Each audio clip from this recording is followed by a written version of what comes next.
What is up, everybody? Long time no see. Yeah, it's been a while since we dropped our last episode for the new year after we took our break, and apparently we took another break. And I'm gonna explain that. So this episode, it's actually gonna be pretty packed because there's just a lot that needs to be discussed. So I'm going to discuss what happened, what was going on, why were we not dropping an episode? We were still pretty active on social media, not particularly too well, but we did some things on social media. But I'll address that further into the episode. Actually, probably it's going to be the first thing that's discussed. But so I'll explain everything that has happened in this episode. Also talk about some things that. Obviously, at least from an American's perspective, and maybe throw in some other things as well.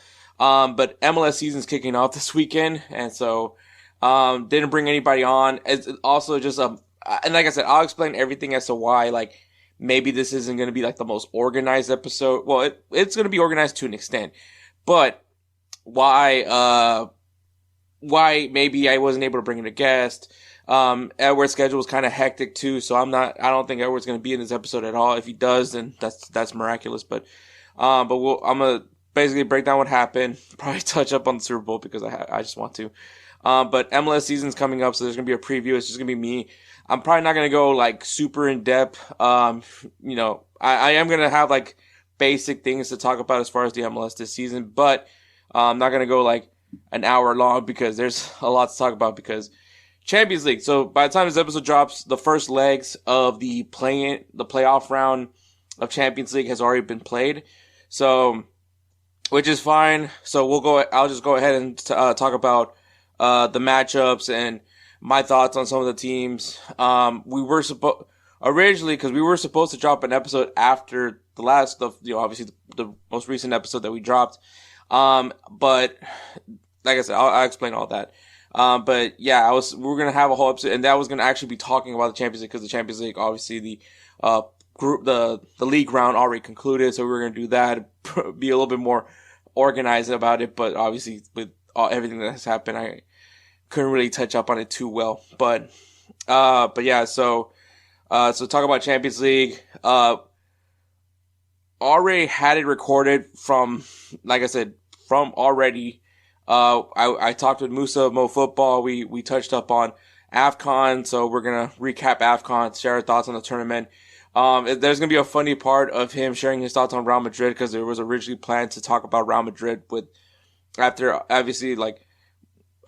couple of matches already under Arbeloa. I was gonna go on a rant with Edward, but that didn't happen, obviously. But Musa shares his thoughts a little bit about the whole Real Madrid situation. I think that's still a really good conversation in its own right, and then talk about African Cup of Nations. Players of the week. So this week we're gonna do something a little bit differently. I'm gonna make up with all the players of the week. So we're gonna not make them up, but each weekend since we haven't dropped an episode, we're gonna announce the players of the week. But we'll only post the ones that just won, but the one that this episode's edition, but yeah, so there's that. Give you guys some matches to look forward to this weekend. Obviously, MLS starts, so that's gonna be the big one for us to look forward to, but there is still some really juicy matchups, this weekend, and can't wait to break it down. And, we have a new closing segment. So, thanks to my friends at Goals TV, I was gifted this. This is called Give and Go. It is a soccer card game. Every card tells a story. What's yours? Give and Go is the ultimate soccer card game packed with trivia challenges and conversation starters that bring fans together. With 3 game-changing categories, it's designed to get everyone talking, laughing, reliving their favorite footy moments on the couch, at the pub, or wherever the game takes you. Wherever you go, Give and Go. So, guys, go check this out. This is an awesome card game. Has a lot of great topics, a lot of little fun things. So at the end of every episode, we're gonna crack open a card, and as long as it's discussion based, we'll break it down. So that's gonna be an every episode thing until once all the cards have already been used. But it's a great card game. It's a lot of fun, especially when you're amongst a lot of footy fans. And it's a fun way to kill some time. So I think highly recommended. Go get one. Give and go. So that's where you go to. And make sure you follow them on their social media at let me see, we'll pull this thing up. At Give and Go Games. At Give and Go Games. So make sure you guys check this out. Give these guys some love, man. This is awesome. They have other games there as well that is football related. So go ahead and check them out, man. This is really awesome, by the way. Also, there's a yellow and red card in here. Have fun with that as well. But yeah, aside from that, man, make sure you guys follow us on social media, Instagram, X, Facebook. Obviously, Valentine's Day did pass this weekend. I hope everyone had a great Valentine's Day. I hope you guys enjoyed the Valentine's cards that we dropped on our social media. I hope you guys like those. Maybe you guys use those. But yeah, so this episode is going to be a lot to be discussed, a lot of catching up. And yeah, this should be a good one, man. I'm going to miss a lot of things, obviously, because there's just so much to talk about already. Yes, I know Cristiano Ronaldo is currently, I think he just came back with Al Nassr, but he obviously was not happy with the news of Karim Benzema leaving Al Ittihad to go to Al Hilal. But obviously, that's also Saudi League, so I really don't care too much to talk about it. I think it is hilarious that a lot of guys are leaving Saudi Arabia and going back to like playing for other leagues. So I thought that was interesting to note. But yeah, so with all that being said, man, we're gonna take a break and then we'll go right into what's been happening since we've been gone. Let me tell you guys about Belly Up Sports. Belly Up Sports is the internet sports bar. Go ahead and check out their website, www.bellyupsports.com, to read some great articles from great writers all across the country, from hockey, baseball, golf, soccer, you name it. Belly Up Sports is the premier, not your average website. All right, guys. So where the hell have I been? Where have I been? Where has Edward been? Honestly, Edward's just been doing his thing. Obviously, being a father, once again, he's getting in, being one with God. Obviously, that was a big goal of his this year, is to be more in tune with his faith. And not saying that that's the reason why he's not available, but he just has other things going on. But so he's been having that. But for me, and we kind of talked about it going into the last episode, which was, I was the best man for a wedding. I didn't anticipate how involved I was going to be with this wedding, being that I have never been a best man before. I've never been a groomsman before. But yeah, so it took a lot out of time for me to help with that. And so I didn't anticipate it to be as impactful as to me not being able to record an episode. I anticipated the weekend of the wedding to maybe have not been able to happen, but the week of the bachelor party, I was basically recovering because I really don't go out as much. I don't go out clubbing. I don't do that anymore. And so to do that as a 34-year-old, yeah, it was, and it's not even maybe not only that I'm 34 years old, but I'm also fat. Maybe that probably didn't help either. But yeah, it was draining. Didn't really have because I was just recovering. Not that I was hungover, but just recovering from the bachelor party. Didn't really record. I did record with Musa. That was when we recorded the African Cup of Nations discussion. And then I was gonna try to tough it out, but the thing was it was Monday. Didn't record anything for the show which would have been Champions League coverage or something like that. Didn't do that. And then came Tuesday around, Wednesday came, and at that point, if I don't have anything ready, I was gonna be basically up till 3 a.m. to drop an episode that needed to be dropped ASAP. And so out of my sanctity, plus I still have to work and I still have other things going on. So I decided to, let's just not have an episode. I kind of knew already that we were not going to be able to do an episode for the wedding either, because I was always going to be busy with the wedding. So wasn't available for that either. Wedding was great. Awesome. Lot of fun. It was a great moment. It was like a huge honor, honestly, to be the best man for my friend's wedding. It's funny because there's a joke around my friends group that I'm gonna be the best man for all their weddings, and apparently that actually was gonna be a thing. I didn't know I was gonna be the best man till the maid of honor messaged me like a whole mess of things, like go here to get suits, go do this, go do that, go. It was like a lot of things, and I was just like, yo, who the fuck is this? Sorry for cussing Kelsey, but I thought it was a spam text.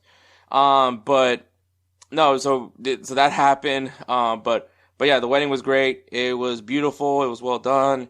Um, it's stressful. I mean, it's a wedding. It's always going to be stressful. But I think once it's like everything but prior to the wedding, right? Like everything prior before we finally get there, get to the podium, but when we get to the vows and everything like that, it's just stressful because you're trying to get everything ready and done. And so, but once we're at that moment, it was well, and I was really happy to be able to be part of that. Um, yeah, so it was a great experience. I think it's gonna be a while before I'm a best man for another wedding, but it was a really cool experience, and it's one of those unforgettable moments. You know what I mean? But yeah, so the wedding happened. On top of that, and this was actually happening while the all the wedding stuff was going on. Um, I received the unfortunate news that my grandfather was very ill. That actually prior to the new year, my grandfather was starting to get really sick. He eventually discovered that he had three tumors in him, and one of them was in his brain. So it was definitely it was terminal cancer. Like there was nothing that they were going to be able to do at this point, especially for his age. Like it just wasn't going to be wasn't going to be possible. So he was in hospice. They basically told us 2 to 3 months was essentially his timeline. So the plan was for me and my brother to, because they live in Los Angeles, so the plan was to go to LA and see him at least one last time before he passed. Unfortunately, he didn't make it by the plans, by our original plans. But luckily, all we had to do was really just push our flight to LA earlier because that was essentially the week of his funeral. So we flew into me and my brother flew into LA.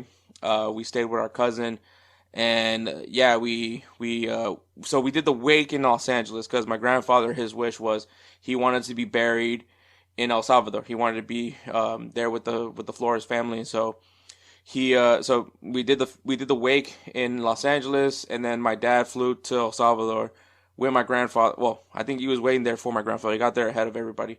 So my dad was there to get to receive my grandfather, and then they did another wake in El Salvador, and then buried him with the Flores family. And yeah, first of all, I want to thank everybody from Belly Up Sports, man. Everybody that took the time to reach out to me, send me their wishes, send their prayers. It's obviously not an easy experience. I think this one versus my grandmother's passing is a little bit different just because, my grandfather was really sick at this point, and I think at least most of the family, we were just all relieved, because he's not in pain anymore. I think, obviously 3 tumors is not how you want anybody to go, and especially being my grandfather. My grandfather is the epitome of hard work. He came into this country, escaping essentially El Salvador during a civil war, to have a better life. The quote unquote American dream, which I know right now probably doesn't seem, especially with everything that's been going on lately, seems kind of like a farce now. But he came here for a better life, and I think he really did do that. He became a business owner. He opened up 2 restaurants, actually a few restaurants in Los Angeles, but only has the one now. Was a property owner, and I think he set a really great example for everybody in the family of just what it takes to really do something for yourself and for the family. My grandfather was one of my many inspirations. He was the epitome of hard work. And I hope I can do my best to carry on his legacy. Also because my middle name is his name. I have Efrain. My grandfather's name was Efrain, and I'm Hector Efrain.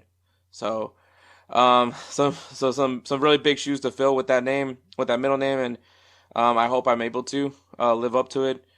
But yeah, no, my grandfather lived a good life, a great life, and you know, I'm glad he's not in pain anymore. And it was great to see family. I wish, you know, obviously under better circumstances, but it was still great to see family. It was great to see my cousins. It was great to see aunts, family members that I haven't seen in such a long time. To reunite with them once again. Like I just wish it was under better circumstances. Um, Los Angeles is an interesting city. Fun fact: I was born in Los Angeles. Then but I moved here to Houston when I was 11 months old. So I really do not consider myself Californian, nor would I want to consider myself Californian. I'm a proud Texan, true and true. But yeah, it was aside from the whole grandfather passing away. It was great to see some family, and it was great to reconnect with a lot of people that I haven't seen in such a long time. And I think that, you know, I think it's unfortunate that weddings, you know, the weddings of funerals, that it brings a lot of people together. But you know, and I think we all have like that realization, you know, that epiphany that we need to reach out more, and hopefully we do. You know, hopefully we do. But I think reality is life happens, and I don't ever take anything personal. Like I'm not offended if no one reaches out to me, and it's mainly because like it's life, and you know, when we do see each other, it's not gonna be weird. It's not gonna be awkward, which I definitely felt like that with seeing my family. It never felt weird. It never felt uncomfortable. It was just genuinely just great to see people, and so that's why I'm like, I don't necessarily think it's like a bad thing if we don't reach out. Like if I can, cool. If I can't, I'm not offended. Like if you don't reach out to me, I get that you have your life going on, and so that's kind of what I mean. But yeah, it was great to see family, but I was also very grateful to come back to Texas. Like I just need to be back here, and but while I was in LA, we went to go watch the Super Bowl. Congratulations to the Seattle Seahawks for winning the Super Bowl. Congratulations, Sam Darnold. An amazing bounce back story for him. If you guys don't know, Sam Darnold, especially if you guys don't watch American football, Sam Darnold came out of USC.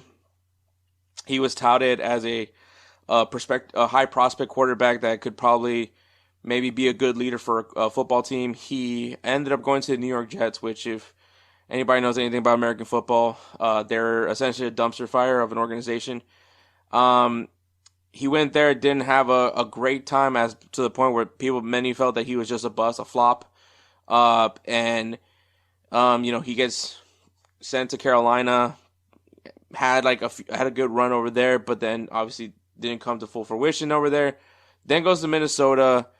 Goes to San Francisco to be a backup. Then gets the opportunity at Minnesota, and it was just gonna be a backup because they had a drafted a quarterback. He gets injured, so Sam Darnold has to take over as starting quarterback. Leads Minnesota to a 14-win season, gets them in the playoffs. Unfortunately, has a terrible playoff game against the Los Angeles Rams, and then so Minnesota doesn't commit to him. They don't sign him don't give him a new contract, so he leaves and then goes to Seattle, where they commit to him, and he leads them to a 14-win season. So back-to-back 14-win seasons for him. Or maybe not led, but he kept the ship going. He had a good very elite defense. And then in the playoffs, did what he needed to do, did his job, make sure that kind of minimized the turnovers and got them to the Super Bowl. And honestly, comfortably won the Super Bowl for the Seattle Seahawks. Also, a funny thing is, in his draft class, it was him, Baker Mayfield, Josh Allen. I'm sure that's a name that, if you guys know a little bit about American football, you probably know. Lamar Jackson was in that draft class, and out of those guys, which Lamar Jackson and Josh Allen are like MVP candidates very frequently, like he got a Super Bowl before those guys did, and so great comeback story. I was a big believer in Sam Darnold, so it was really cool to see that happen for him. The Super Bowl overall was, aside from one, I was hate watching the Patriots because I'm still really petty from one, I don't like the Patriots, and two, I'm still petty from the fact that the Texans got mollywopped like they did and it wasn't, and I honestly said it wasn't because the New England Patriots were a better team. I think personally it was just that CJ Stroud was giving them the game. He just played really bad. I think kind of similar to like Sam Darnold. All he had to do was just minimize the turnovers, make little mistakes, and the Texans were going to win it. Obviously, that didn't happen. So C.J. Stroud did kind of cost us the game. I've never felt that it was because the New England Patriots were the better team. I think for a fact that it was because C.J. Stroud cost the Texans a game, and so a lot of Texans fans are kind of pissed off. Kind of felt like they would have been in the Super Bowl had C.J. Stroud just played a little bit competent. But I think the way Sam Darnold was playing, I think he was clearly Seattle was clearly the best team, and it deserves that they won the Super Bowl. Also, halftime show was amazing, by the way. If here in the United States, a lot of controversy was coming from the whole Bad Bunny being the Super Bowl halftime performer because he sings in Spanish. He's not American. Look, Puerto Rico is an American colony, I think is what I don't want to say. I don't like colony, but so technically because you can travel to Puerto Rico without needing a passport if you live in the United States. It's vice versa for Puerto Rico as well.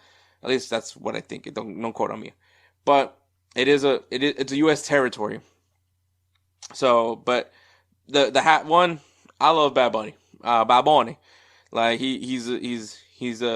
I honestly, I'm gonna say he's like the modern day Snoop, this like the Spanish version of Snoop Dogg, because the dude is just doing everything, like just like Snoop Dogg. Snoop Dogg just does whatever he wants. He wants to do a music video with some Indian performers, he's gonna do it. He wants to do a kids show, he gonna do it. Like Bad Bunny is kind of essentially now becoming like the Latin version of Snoop Dogg, where he's just doing him. Doing WWE. Snoop Dogg did some WWE stuff. He was in Happy Gilmore too. Like Bad Bunny, I think is just living his best life. He's having a lot of fun. I think he's just generally just a nice guy. Like he's just is what it is. It is what it is. But the Super Bowl halftime show was such controversial because of him being a Spanish performer. The halftime show was great. The music, the symbolism, everything was awesome. I loved it. I love that, he gave a shout out to all the Latin countries because we are the Americas, like this region of the Western Hemisphere, the Western Hemisphere of this country, of this globe is the Americas. And that includes all the way up from Canada, all the way down to, this is where I failed geography because I don't really remember what's the last place, maybe Peru. But yeah, all the way down, that's the Americas. So, you have the United States, but you have the Americas, and that was the whole point of his performance. But yeah, it was cool. Jessica Alba was there for some reason. Pedro Pascal was there for some reason. Ricky Martin, which I was like, that was a cool pull for him. Lady Gaga singing a Spanish version of that song that got really popular on TikTok was pretty cool too. But yeah, I thought the halftime show was amazing. I loved last year's halftime show, and I love this even more. Bad Bunny, and so it's Bad Bunny. And I think it's a little different. I get it for people that didn't really like it, but like for me growing up, like it's just cool seeing representation of, our people. We are also Americans, and I think that that's something that, we need to stop like separating everybody. At the end of the day, we all live here. We're all American, and so, we have people that live in the U.S. that speak Spanish. We have people here in the U.S. that have different cultures. That's the reason why the U.S. is called the melting pot. And I think we need to start embracing it, not viewing it as different, not going against. Because honestly, the U.S. the culture is unique because it is different. It's different from anything else because it's a mixture of everybody's cultures. So I think that like we need to stop trying to separate it and just try to embrace it.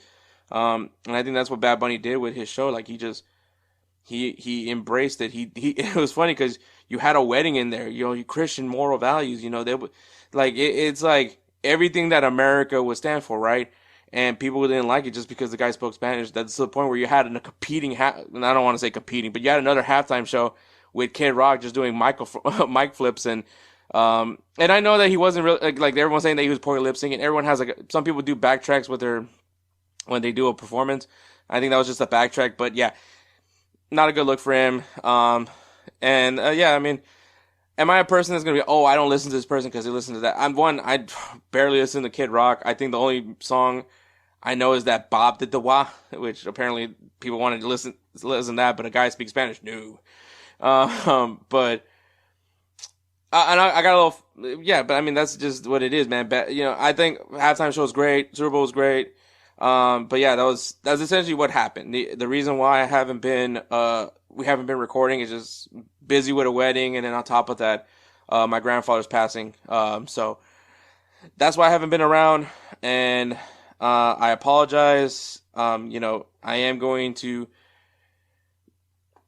Honestly, I can't say I'm. This is never gonna happen because the reality is like this is one of those things where it just happens. Like I didn't anticipate my grandfather passing. Like even though, you know what I mean. No one could predict when it's our time to go, and so, but to throw it on top of a wedding and all that, it was a lot. And like I said, once again, thank you to everybody that reached out to during all this time.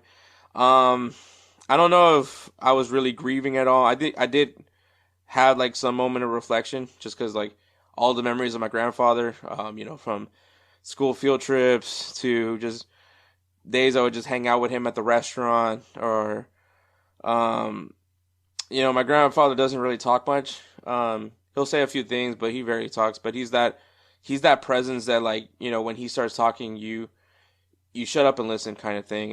And it's gonna be interesting to see how life goes on without him. But I think at the end of the day, the thing that I'm just relieved is that he's no longer in pain, and he's no longer in pain, and he's reunited with my grandma and my uncle Hector. I think that's the beauty of it all, being able to be reunited with them. And so, but yeah, thank you so much to everybody that has reached out to me during this time. But we're gonna get back into the groove of things. We're gonna start getting back with the show. I promise you that for sure. Hopefully there's no more other big things that happen for me for a while, at least for a good while. I'm trying to save up some money at this point. But also, I will give an update on the jersey bet in the MLS preview, so that's so you guys just be on the lookout for that. But with that being said, I'm gonna take a little breather because talked a lot, and we'll go right into the MLS season preview, 2026 season preview. Fight and win! All right, guys. So MLS kicks off this weekend, so we gotta talk about it. All right, we're gonna start with the East. And honestly, man, it's pretty straightforward, right? Like, everyone knows who's the favorite, obviously. This past season, we got to see a lot of interesting things happen. Obviously, Heung-Min Son now in Major League Soccer. Olivier Giroud did not pan out in Major League Soccer. Inter Miami kind of going in a different approach to this season, which paid off for them tremendously. Which obviously because it ended with an MLS Cup trophy. And so now this season, there's some things to be interesting to follow. And so we'll start with the Eastern Conference first, and then we'll go to the West. In the Eastern Conference, I'm not gonna announce all the teams just because I once again did not really fully prepare too well in this episode. I probably could just pull up the standings, but I'm not gonna do that. Anyways, but if you guys are watching the video version, it's gonna be to my side there for the Eastern Conference.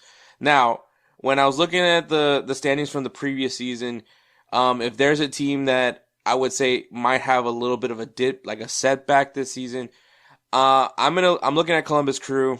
I think that they have players. Obviously, they did. Obviously, Darlington Nagbe is no longer in the MLS anymore because he retired. But big loss for them was Wilfred Nancy, right? He went to Celtic, which that didn't pan out too well for him. But I don't think he's coming back to MLS. I think he's going to still try over there in Europe. Columbus Crew did bring in a manager. I believe he's European based. And honestly, man, a lot of these guys that come from Europe that come to manage MLS, it's just not the same. The approaches that you come in Europe. But look, man, let me just get this out of the way because I know people are going to say something. I'm not a fan of the MLS format.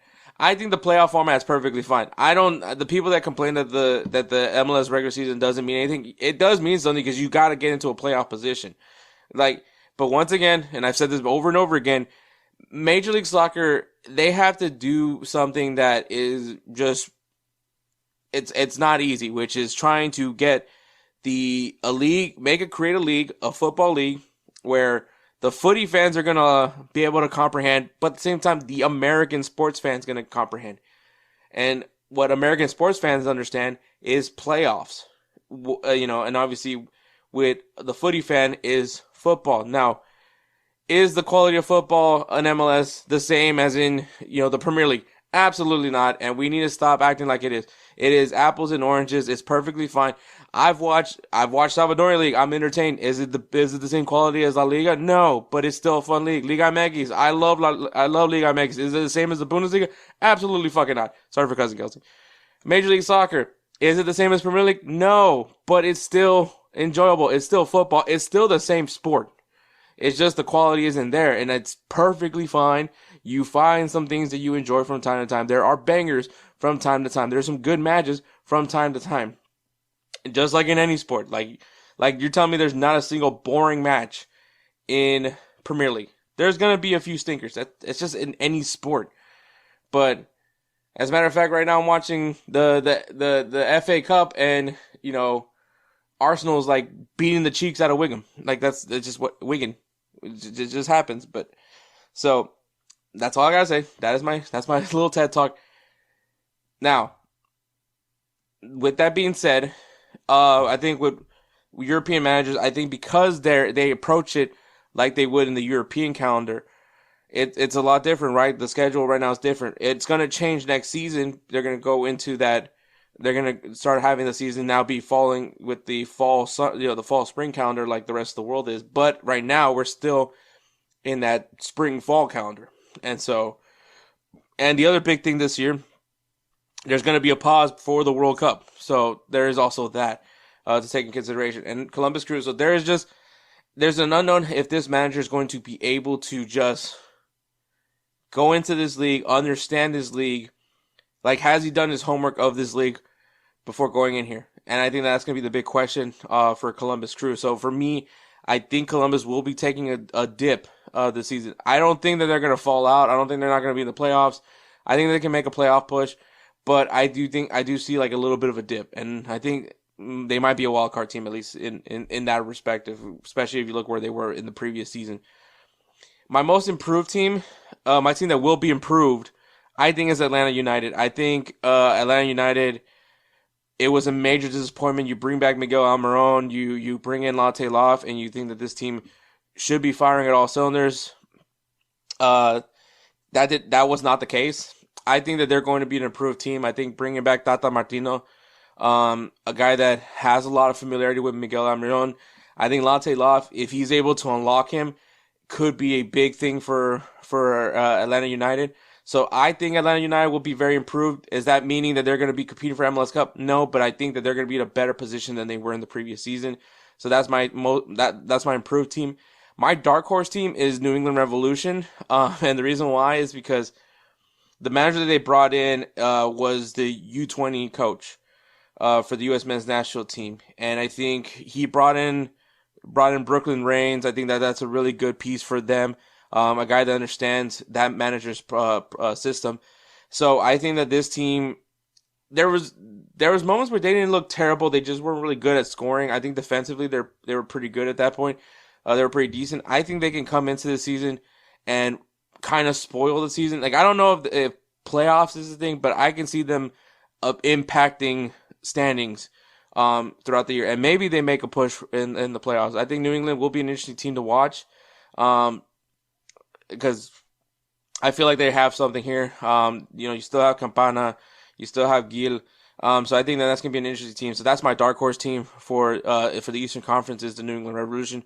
My team to watch is Chicago Fire. I think for one reason only, they are speculated to get Robert Lewandowski.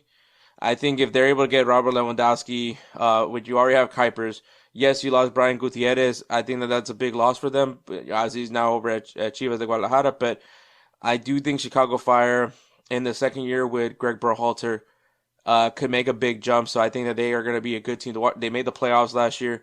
So I think if they can have a strong first half of the season and can get Robert Lewandowski in Chicago, which I think is going to be a great fit with the Polish influence that is in Chicago. Yeah, I think that this is going to be a real interesting situation over there. So that's my team to watch this season. My player to watch, and is a guy that throughout the MLS Cup playoffs I was kind of watching more and more, and that's Tadeo Allende from Inter Miami. Dude's really solid. I like how he played. I like how he stepped in, especially once they started benching Luis Suarez. I think that he is going. He got his extension with the team. I think extension, or he was secured with. I think he was a loan player. Now he's secured. I don't remember all the details, but he's with Inter Miami. I think that we're gonna see a lot more from him. I do think Luis Suarez ends up taking a step back and is gonna come off the bench more often this season. And I think it's because of the confidence that you have with Allende at this point. So I think he's going to be a really good player. I think he's going to benefit from a lot. I think Inter Miami is going to be resting a lot more of their players, mainly because I think Messi, if he feels that there's some tightness in him, he's going to rest because he wants to be in that World Cup and compete in that World Cup. And I think it's going to be similar to a lot of the guys that they have that will be in the World Cup, like Rodrigo De Paul, like that's probably it. But all the, and also they, so I think that's going to be my favorite for the East is going to be Inter Miami. I think that there's nothing you can say.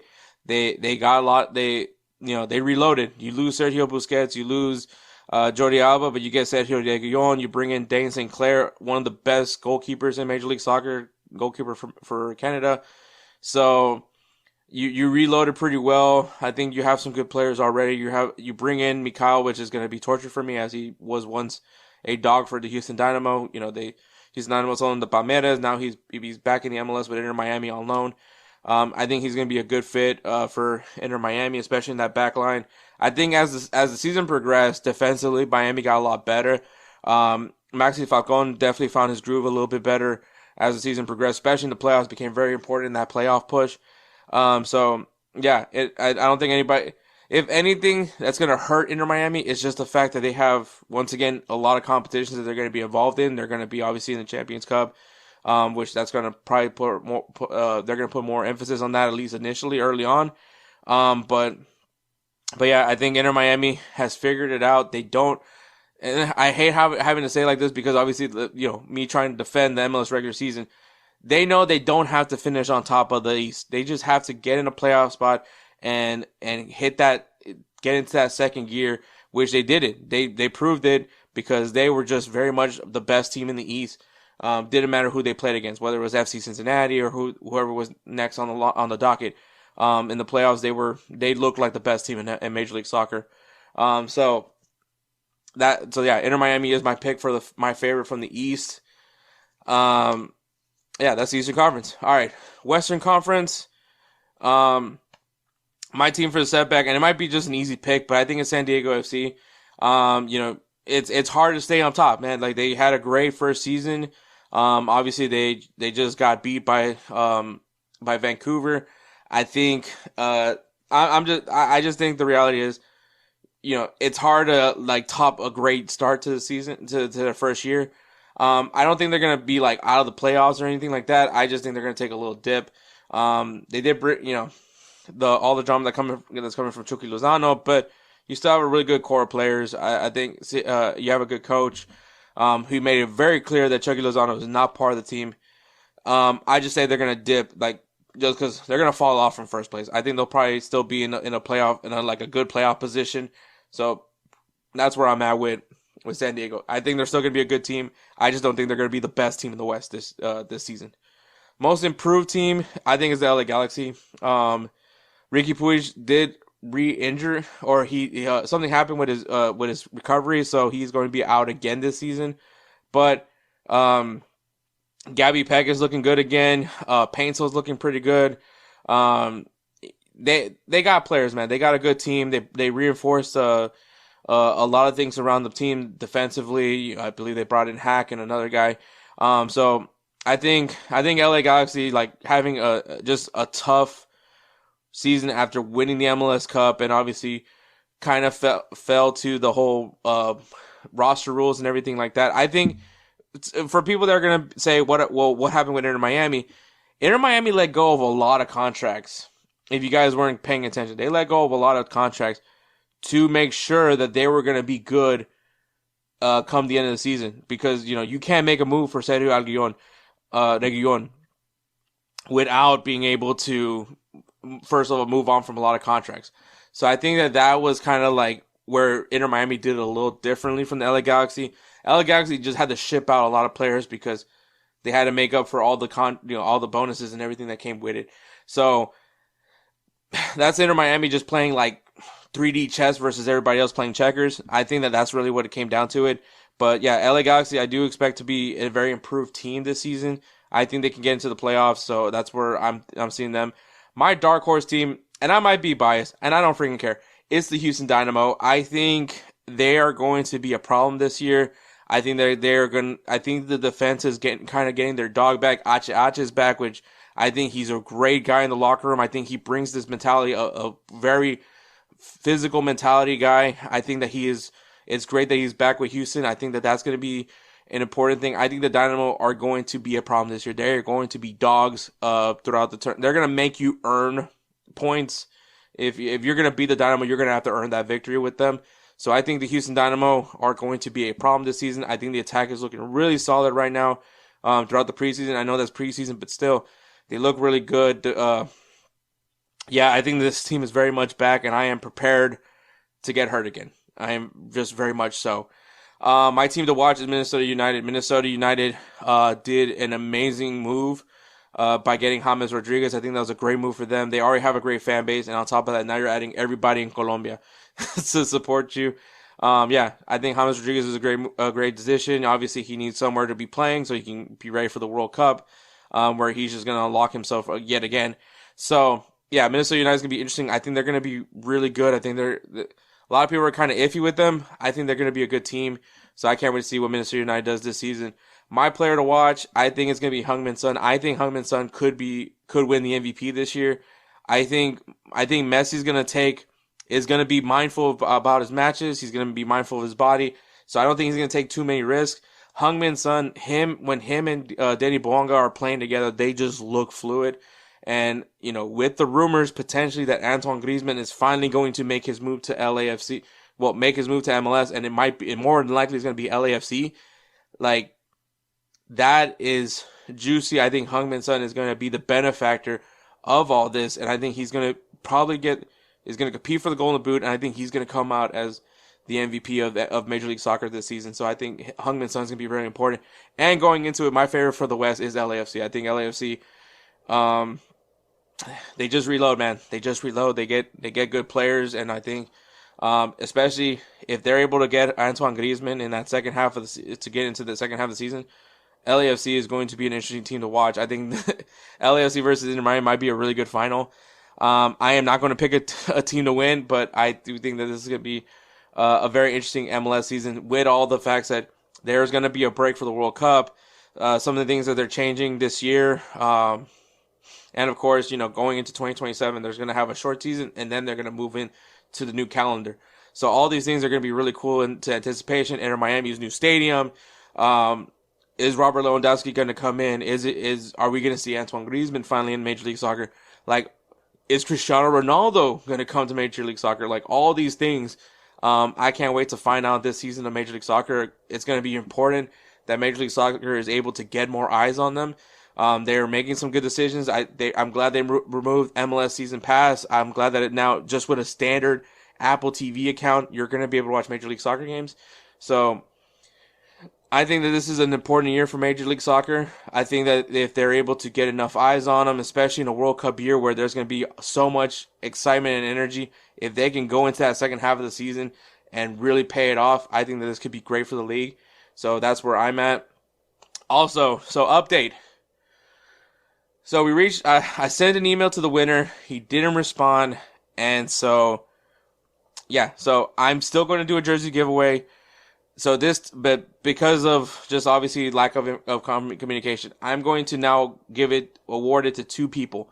So two people are going to win a jersey, because of people can't respond to emails. So there is now a new, in this episode, in the comment section, you're going to see in the description, there's going to be, description or comment, it's going to either be the pinned comment or it's going to be, on the bio. There's going to be a Google form. Go in, fill it out, and then in a month. So March 19th, the episode of March 19th, we'll announce the winner on the episode, but we will also be emailing the winners. Just fill out the information, and we'll get everything situated for those jerseys. So, like I said, we're picking two winners this time because my bad. And so there's gonna be a jersey giveaway, and so you guys don't worry about that. But that is the MLS season. I can't wait for it. I'm gonna take another break because I need to drink some water, and then we'll go into Champions League. What are you doing? What are you doing? All right, guys. Champions League. Obviously, at this point, the first leg of the playoff round has already been played. But you know what? Since when do we ever do things on time? All right. The top 8 teams that finish in the league stage of the Champions League. In first place is Arsenal, undefeated by the way. Second place Bayern Munich. Third place Liverpool. Fourth place Tottenham Hotspur. Fifth place Barcelona. Sixth place Chelsea. Seventh place Sporting. And eighth place Manchester City. If you guys are watching the video version, of course, the standings is right to my side. Now, the teams that are in the play-in round. I'm just gonna have the matchups, and as soon as now, if you watch the video, if you're watching the video version, the matchups are right there. So you have 9th place Real Madrid taking on 20. I should probably mention Real Madrid at this point. So Real Madrid was originally at 3rd place going into the last day of the Champions League stage. They lose to Benfica in just embarrassing fashion and went all the way down to 9th place. So they went from having a secure spot in the round of 16 to now being in the playoff round again. And, you know, as someone that maybe just doesn't know how to feel about this season for Real Madrid, honestly, at this point, I'm still salty that that Xabi Alonso is no longer the manager of Real Madrid. Yes, some people can say he wasn't great, but yes, did he not have the locker room? I think that's where he failed. I think that's exactly where he failed. He just didn't have the locker room support. But I think also the players, there's just too many egos, I think, in that locker room. And the battle right now that Arbeloa is having is just finding a way to get this team to be productive, because if you guys watch their match against Real Sociedad, who has been on a tear since Pellegrino Matarazzo, the American, has took over, they've looked pretty solid. I think with Real Madrid, when you don't have Mbappe, when you don't have Jude Bellingham, this team looks very structured and actually works really well. The question is, how can you get all your guys, all your star players, all your stars are there, how do you keep the structure? And so the question really is going to be going into the season, like, do we really need Vinicius Jr.? I think Mbappe is safe, honestly. Do we really need Jude Bellingham? Do we really need this guy, that, and the third? Like, that's going to be the questions that's going to be asked this summer.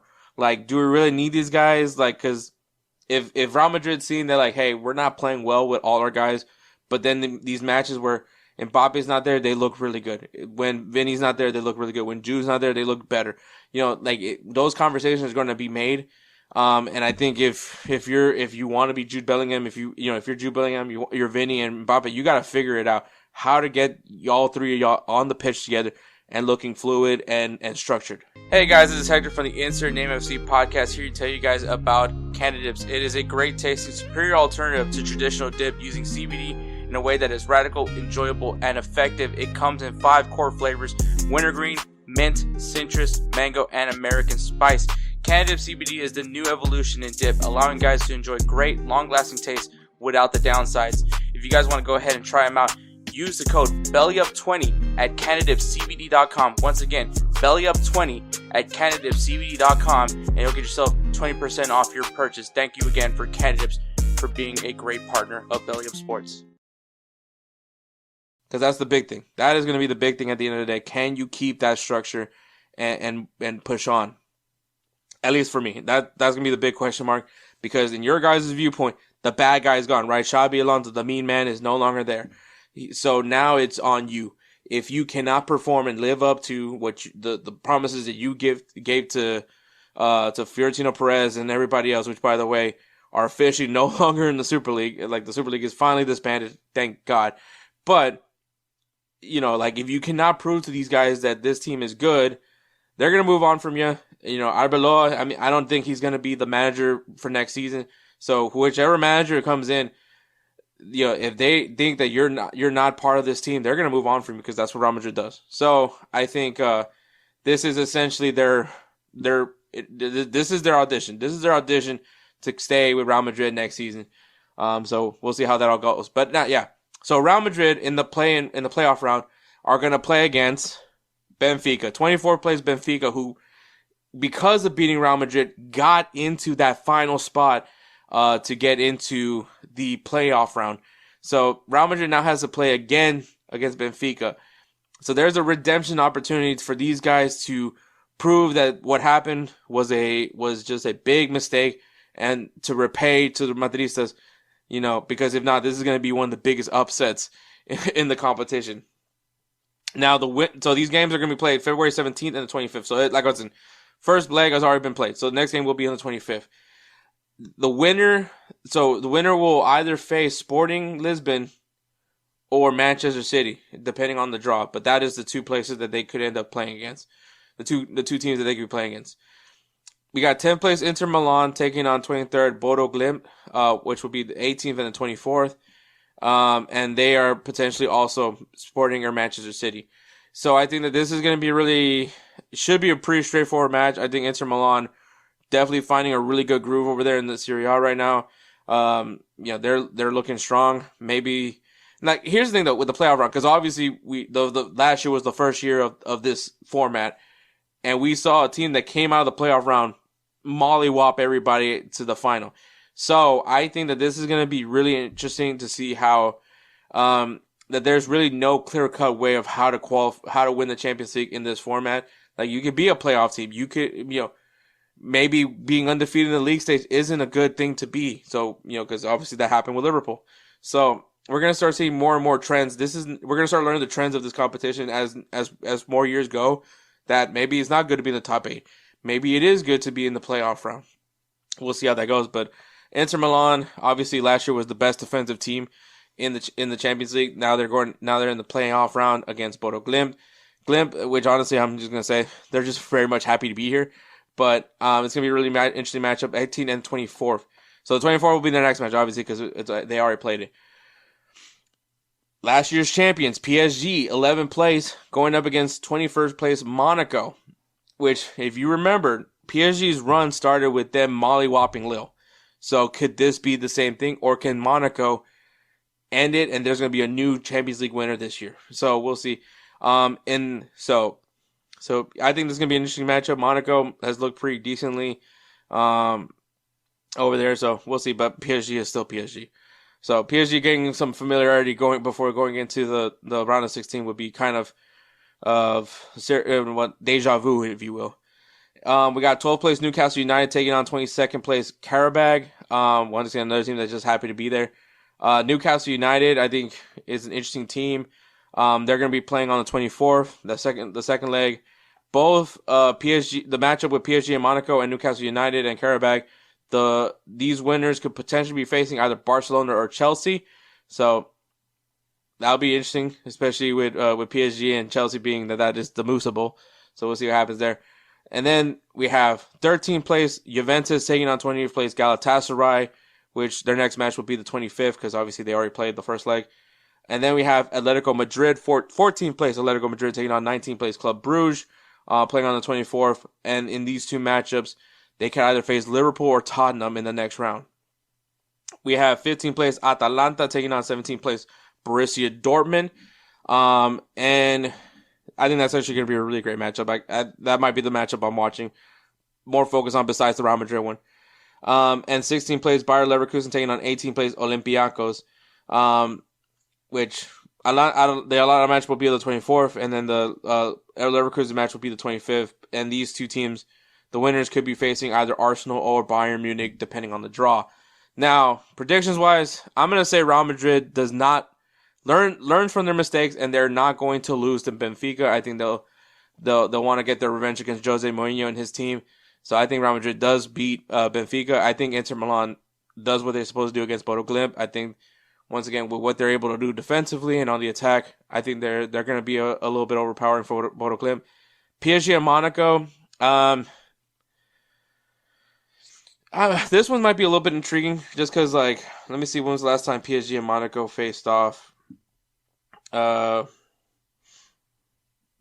me see. Let's see. So the last time they faced was November 29th, and Monaco won. So it was a 1-0 victory. So this team, it could be a really interesting matchup. I'm actually, like, just really intrigued in general of this matchup. But yeah, it honestly should be a good match. Obviously this is the two teams that Mbappe played in France. So I think it's gonna be a really good one. I'm gonna go with PSG. I think PSG when they play against another team in Ligue 1, I think they're just gonna be good. I know this is kind of a slower. We haven't really been talking about PSG as much, but they're still a really good team. So I would say that PSG, keep an eye on them. I think they're gonna move on to the next round. Newcastle United taking on Karabakh. I expect Newcastle United to handle Karabakh and move on to the next round. Juventus and Galatasaray. Galatasaray is a frisky team. I don't want to try to spit any disrespect to Galatasaray, but Juventus should be able to do well against Galatasaray. Juventus has kind of been a little bit overwhelming at times, but I think that they're gonna get it done against Galatasaray. 14th place, Atletico Madrid and Club Brugge. Give me Atletico Madrid. I think they're going to be very overpowering for Bruges, and I think they'll move on to the next round. Atalanta and Borussia Dortmund. This is where I'm conflicted because I really like both teams. Both kids are going to be beautiful over there in these matches, but I'm gonna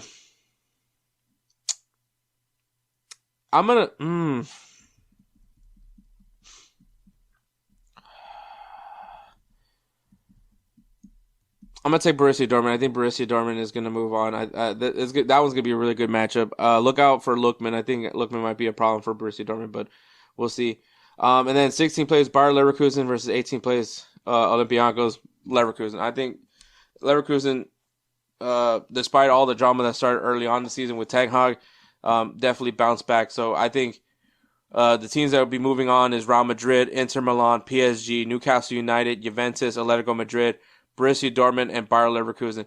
Am I picking the bigger name teams? Probably, but they are the bigger name teams for a reason. And so hopefully this doesn't bite me in the ass. But you never know what happens with this show. But anyways, so that is it. We're gonna go ahead and move on to AFCON talk with Musa of Mo Football TV.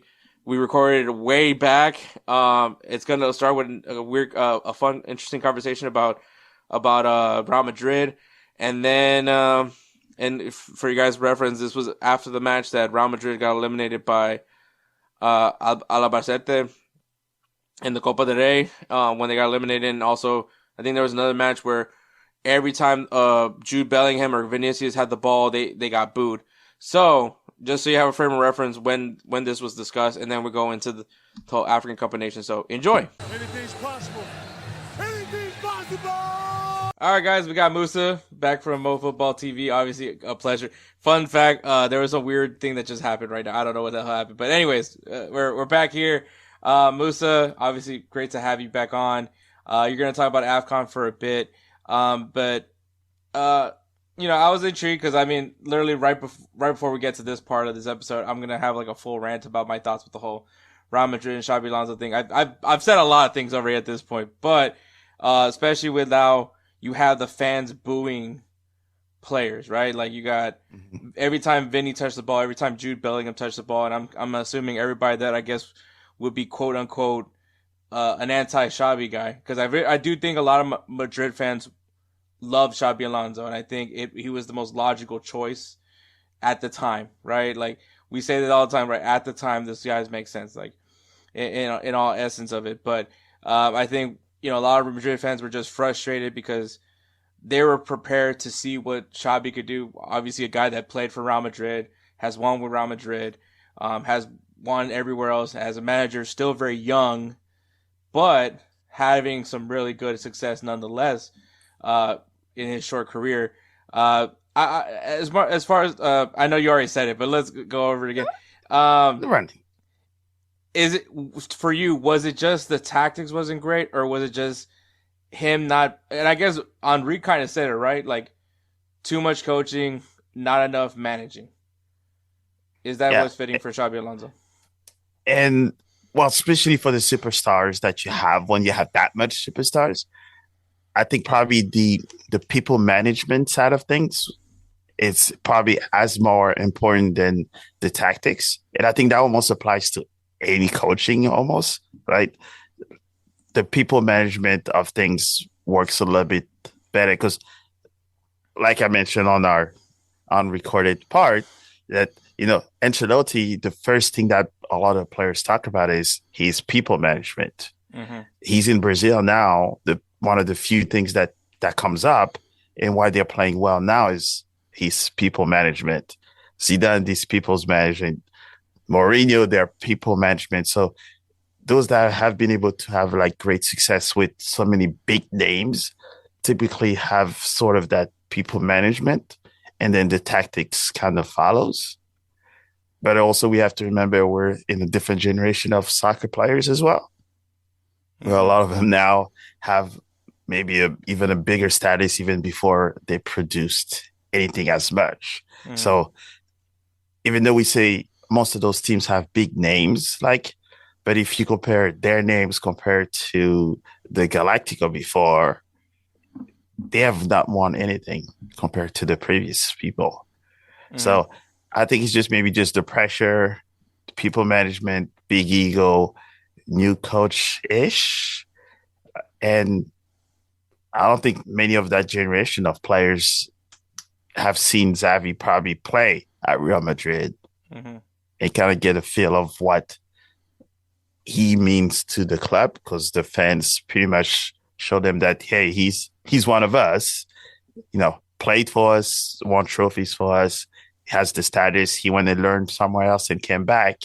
And that's why some of those players are getting it, because even though they're the superstar, they still don't have the status that Xavi has at Real, and probably will never unless they do something spectacular in their career there.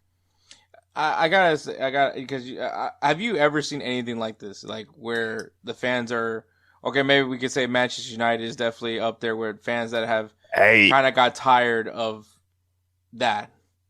The one, my home team, PSG, if you think about it, with Messi, it was that kind of that relationship where he did not bring the Champions League like that was promised and all of that, where there was time he was getting booed and all that for that reason. So I do see sometimes if you try to over deliver in some type of the world, there's fans that will show you that the club is bigger than you no matter who you are. Yeah, I think that's the reality of it. I think, and I a lot of people try to like go back to the era with Real Madrid where there was Cristiano Ronaldo and Benzema and Ricardo. I think it's hard to describe. Like if you talk about egos, it's Ronaldo, right? Benzema, I never saw him as an egotistical player. Ricardo Kaká, I don't even think ego is even in his dictionary. No. So, but like even in those generations, and I mean, you can even talk about like the later on ones, like Casemiro, he was a developed player. Toni Kroos, I don't think ego is the right word for him either. No, he was very quiet. Maybe that's what they're missing in that part, is the leadership part of the people that are in the high status of soccer players, but are quiet enough by nature. Like Modric, right? Those were the names where you had huge ego, but then you had those guys that were just in the middle doing their job, and you don't really know who they are. Mm-hmm. But now you have those big names that came with high expectations. There's only 90 minutes. If 5 or 6 players want to score hat tricks, there's not enough passes to make to give all 5 of them hat tricks. Exactly. So I think it's probably some of those where they're used to scoring a lot of goals where they are, or to be the main person. And Real Madrid maybe does not have that figure just yet to see who's going to be able to pull up or shut up. Essentially, you're telling me is they need an N'Golo Kante. Or Modric, Or right? Madrid. Those guys that are right in the middle that are the silent generals. That's how I call them, right? They do all the right things. Everybody gets the accolades. They don't. But once you hear them, you see them, and they do their thing. So maybe that's what's missing is that subdue, settled player.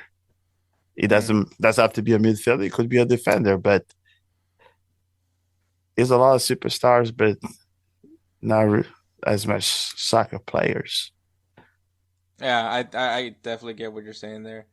But obviously, just did a whole rant before we get to this point. Hey. So you'll hear that. Obviously, you guys already heard that part. But we're here to talk about AFCON, man. If you can use, I was gonna say a word, but I don't think that's fair. Like if you can use a phrase to like sum up AFCON, the 2026 AFCON or 2025 AFCON, or did they call it? I mean, it's 25 going into 2026. I guess you could say. This edition of AFCON, like what would be the phrase you think of? Welcome to Africa.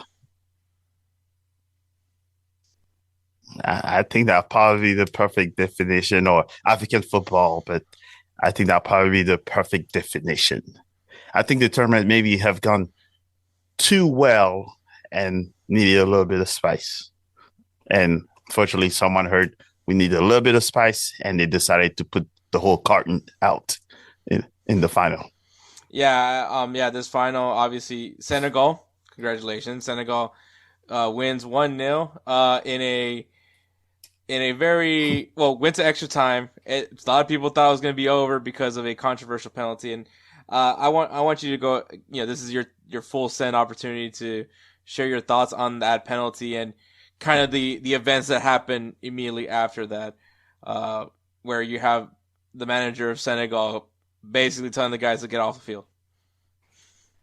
And I think there's like multiple events that I've went to a deep black hole, unfortunately, to see what actually happens, which I don't recommend anyone to do, especially on the internet. But I don't think the PK specifically is like the trigger. I think the biggest thing is the disallowed goal with the header, and then 2 minutes later, just to turn around and then reward it, technically a soft PK, because you and I know if you watch the EPL and this specific action happens, you do not get the PK unless it's you took the guys. It's clear that you've taken them with you. Diaz probably should have gotten a yellow too, because he started screaming at the ref. But I think it was a sequence of events that led to the PK, and then everything else go to shambles.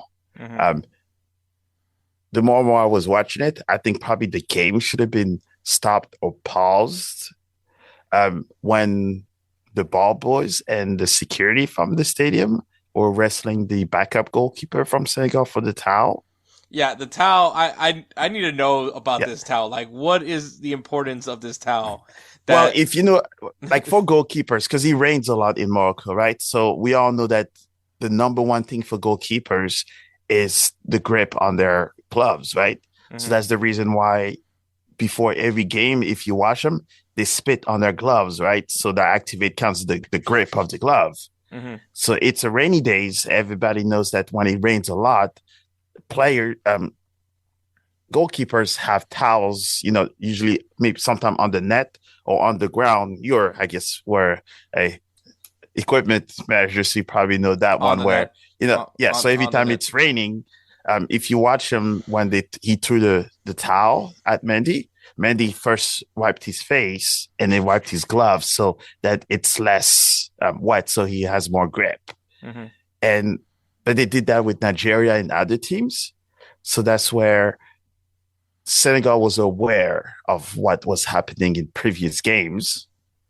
So once they saw that, I guess the first two towels were stolen by a ball boy and a security, the second goalkeeper is like, it's not going to happen again. So he went and he literally guarded a towel for the second half. It's just funny because you have now two goalkeepers protecting two different sets of things. Yes. And then you watch the videos, right? Mm-hmm. So the ball boys are fighting with the backup goalkeeper right at the line. You and I have been, in those stadiums, it right? Was literally like watching a dog, like two dogs fighting for a bone. And it was 3 or 4 ball boys that were fighting him. I would have thought that with all the cameras you have, all security would have come up like, well, kid, you're a ball boy. You should take the ball, jump over the fence, and sit down. Mm-hmm. That's what we know. So I think that's where that should have stopped. Mm-hmm. And be like, hey, the game is going on, and there's a fight behind the net with ball boys. I would have thought someone would have said, hey, what's going on? And then the whole fight with the fans. I've watched videos. I'll probably chant, and it looks bad, very bad. So I'm just waiting to see what kind of triggered all of that. The reactions was bad, but I'm wondering who kind of started the whole fans versus security. So for me, what my biggest takeaway is the people acted bad. Yes, but where the heck was the security? Mm-hmm. Like, this is the final of your continental tournament. I would think that everybody, everybody and their brothers would be there guarding to make sure nothing goes wrong. Mm-hmm. And I mean, like, especially for AFCON, like, which is a lot. Once again, a lot of unnecessary things that are said about with AFCON, with the whole managers very hesitant about letting their best players go and play in this tournament. Which is, I think, is a whole load of that's a whole nother show. But it already doesn't get the love and appreciation that it deserves from across the football world. Where, like, once again, you and me have talked about it a few times. Like, hopefully, a guy can have a standout performance in AFCON and maybe help elevate so we can get that second African player to lift the Ballon d'Or. But, like, when you see that, and it's kind of the same thing with CONMEBOL, right? Like, when we had Copa America here in the U.S. where people were forcing their way into the stadium. But unfortunately, instead of talking about CONMEBOL just doing a terrible job with their security, they blame the United States and like, oh, this country's not ready to host the World Cup. Look at what they're doing. And it's like, U.S. has nothing to do with that tournament. It's all CONMEBOL. They're responsible for security. They're responsible for ticketing. All those things comes through them, not from the U.S. The U.S. is just literally hosting it. Like, there's nothing aside from that. Like, we're just the venue. And and if that's the case, then it's their job to work with the local authorities to make sure that there's proper setup. Mm-hmm. So I think with everything that's happening, people are just talking about kind of the event. But I think one of the things is they're supposed to host the 2030 World Cup, right? And it has multiple countries. And just imagine, this is a stadium where alcohol was not served. Mm-hmm. So just wait when you're going to add other countries that will have alcohol on top of that and everything else. If your security is not able to manage the AFCON, which is within your continent with 2 countries, the whole world coming, there's going to be a problem. Mm-hmm. So I think everything that's happening, I'm sure there will be a review of that as well. But that does not excuse any of the actions that all of them have something to do with. I understand, high pressure games and all that, but at the end of the day, it's not worth getting yourself in that much trouble, paint both countries badly, and then people going online, as you know, just filthy. Like, it's bad.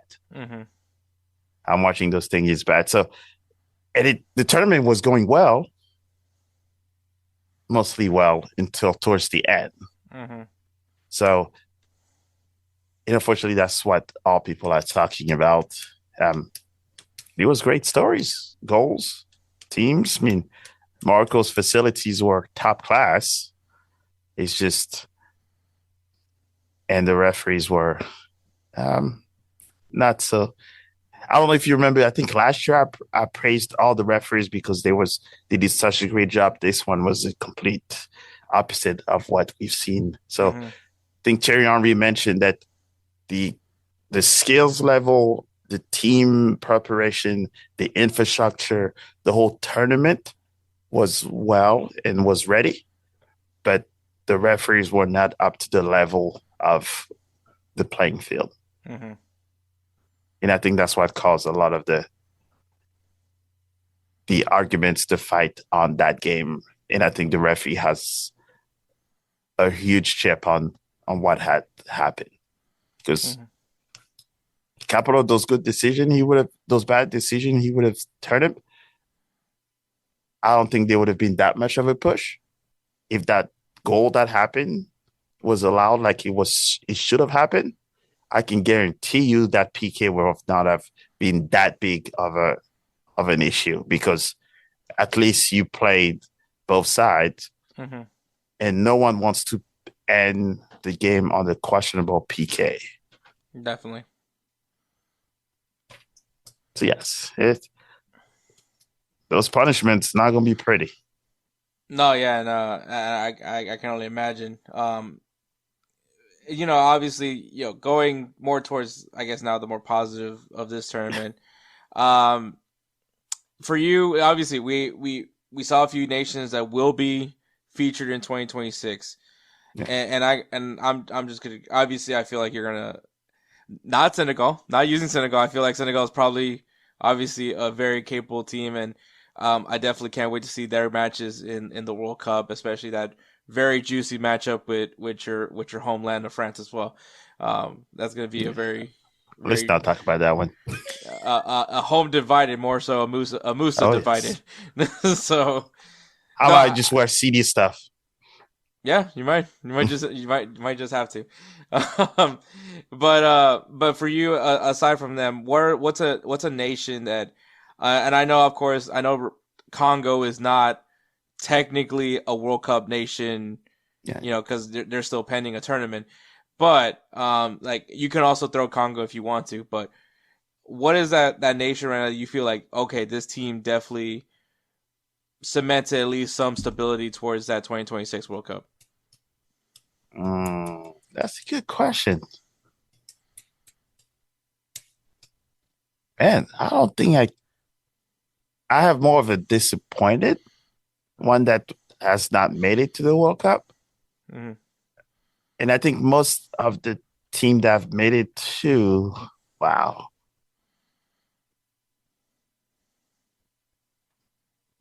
I'll say Morocco. Why not?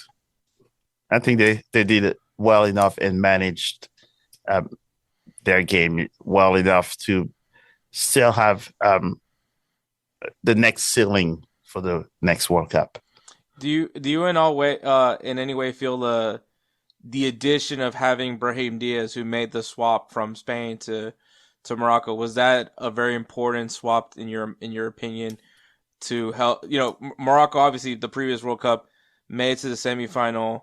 A lot of things were said about Morocco as far as how they move up from that. Do you feel like, is Brahim Diaz not I don't want to say missing piece, because that just sounds like I'm just being a bullish Real Madrid fan, but how important is Brahim Diaz? I mean, he was the leading goal scorer for the tournament, and how important is he for Morocco to help him maybe get to that final? I think he's a great piece for Morocco, because I think a lot of the work was on Hakimi's shoulder to have to do defense and offense. I think that with him, it kind of unlocked a lot more of the creativity and more of like the transition between defense and offense. So I think, and he was like almost the focal point, but was still able to perform. So I think he was a great addition to the team. They just maybe need an additional one or two that if they can pry from somewhere else to kind of help balance the scale, because their offense is great, defense is great, but midfield, if you think about it, outside of Diaz, do you recall any of their players that you would put there? Mm-hmm. So I think it was a great addition. You just need maybe one more creative midfielder or a CDM to kind of help him in the back. But I think right now their biggest job is to make sure that Diaz, after the fiasco of that PK, that he just does not just, go and drop in this deep hole of, grievance and what could have happened. Because I think mentally will probably be his biggest challenge from now to the World Cup. Mm-hmm. No, I definitely agree. I guess for you, like, what nation would you say was the most disappointing from the World Cup teams? I don't think anyone kind of pointed to that. Well, has Algeria made it to the World Cup? I think, I believe they qualified. Because if they have I probably will say their game against Nigeria was probably like their biggest challenge. And I think they kind of fumbled that big time. Okay. Yeah, Algeria's in the World Cup, so yes, I think they start things off with Argentina. So yeah. So you let Nigeria whoop you, and what? No shots on goal. Like no shots on goal. So that means Messi's most likely last World Cup. He has 15 bodyguards. Like, I'm not too sure how ready they are if they weren't able to at least have a game against Nigeria. Mm-hmm. So I think that was probably the team that was clearly more disappointed towards the end of the tournament. Because 0 shots on goal, it's unacceptable. Yeah, very true. For this World Cup, this AFCON, what was like your biggest surprise? What nation really jumped on you from the way they played in this tournament? I think I'll probably will, even though they didn't make it that far, even though they came out of the group stage, was Sudan. I think them just with everything that's happening in their home country, that they were actually able to play well and get out of the group stage and actually lead Senegal 1-0 with a goal that was out of this world, and still had the drive to make it outside the group, because we know there was other countries that technically on paper were better, but were grouped. So just coming out of that group stage and then get beat by the now champs, they should definitely hold their head high a lot more with their performance. Yeah, I think in the reality with these tournaments, everyone's going to look at the paper first before they go into that matchup, but at the end of the day, you got to play the game. And you're right. Sudan was really surprising for me. I didn't know much about Sudan going into it, but they came what they were supposed to. They came to play this tournament. I don't think anybody had any high expectations of them, but I think that they did very well for themselves. And yeah, you're absolutely right. If you can go in and go toe to toe with the eventual winner, you can definitely put that and obviously take that with you to wherever you're going to, whether it's your clubs or wherever else your next ventures. Yeah. Especially for a team that did not even practice at home, they had to go to other countries to have their friendlies, their games, and qualifying because of the unrest in their country. So that mentally, physically, spiritually, everything is against you, and you still can go to Morocco play 3 games, do enough to find yourself outside the group, you can definitely have a lot of takeaways from that performance. Righteous Felon Craft Jerky is the official jerky of Belly Up Sports. For over a decade, Righteous Felon Craft Jerky has led the American meat snack revolution by concocting delicious, adventurous, U.S.-sourced jerky recipes for uncompromising carnivores across the country. With 15 different flavors to choose from, Righteous Felon has all jerky lovers covered, and by using promo code BELLYUP, you will get 15% off your purchase at righteousfelon.com. Do your taste buds a favor today and rip into a bag of Righteous Felon jerky. Okay, so I'm gonna ask you this question because, like, obviously you put me on Mali. You put me on Mali. And I was, I've been, watched them in the last AFCON, watched them in the Olympics, and then obviously I was getting excited to see them in this edition of AFCON. In your perspective, how do you feel about, Mali did come out the group, but 3 draws, and then following that, I believe it was a loss to Senegal, but it was in the quarterfinal. But still draw. But look who they grouped with. Yeah. No, valid point. Yeah. So I think, especially for the way they've played and give Morocco a run for their money as well. So I think it was just the time. So they've performed well enough. And I think that's where the experience of Senegal took over of what Mali had. And also Mali is the, fast physical team. But the technical aspect of it is where the difference is when they play against a team that maybe has a little bit more of the technical acumen, right? So they can bully a team with their physicality, but if someone else comes with that physicality, then it kind of cancel each other out, and that's where some of the aha moment does not happen so well for them. But it was not that bad of a tournament. Usually they get out in the group. Get grouped. Yeah, but yeah. So I once again, I'm gonna continue to be intrigued by Mali. I think that I like how that nation has been progressing. Plus, their kits are just phenomenal.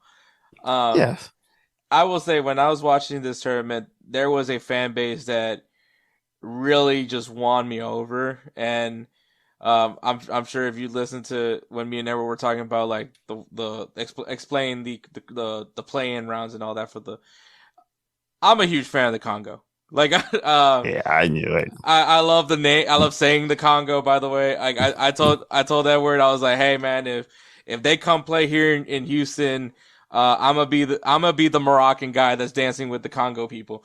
Like I love this the crowd's energy. The big dude that was dancing on the chair, like I love that guy. The guy that became like a celebrity throughout the whole tournament. Mambo, yes. I guess the historical I guess we'll say he beat the colonizers. That's why he's so popular. Yeah, and I once really impressive, by the way, because he stood like I'm sitting at some point. I'm at some point sitting down. Like this dude, not only was he standing, but he also had his arm out. That sucks. I mean, like, it's not an easy thing to do. That guy definitely prepared himself accordingly, especially wearing what he's wearing, because those shoes, I'm sure at some point it's gonna get uncomfortable. So yeah, he was the best dressed guy in the stadium.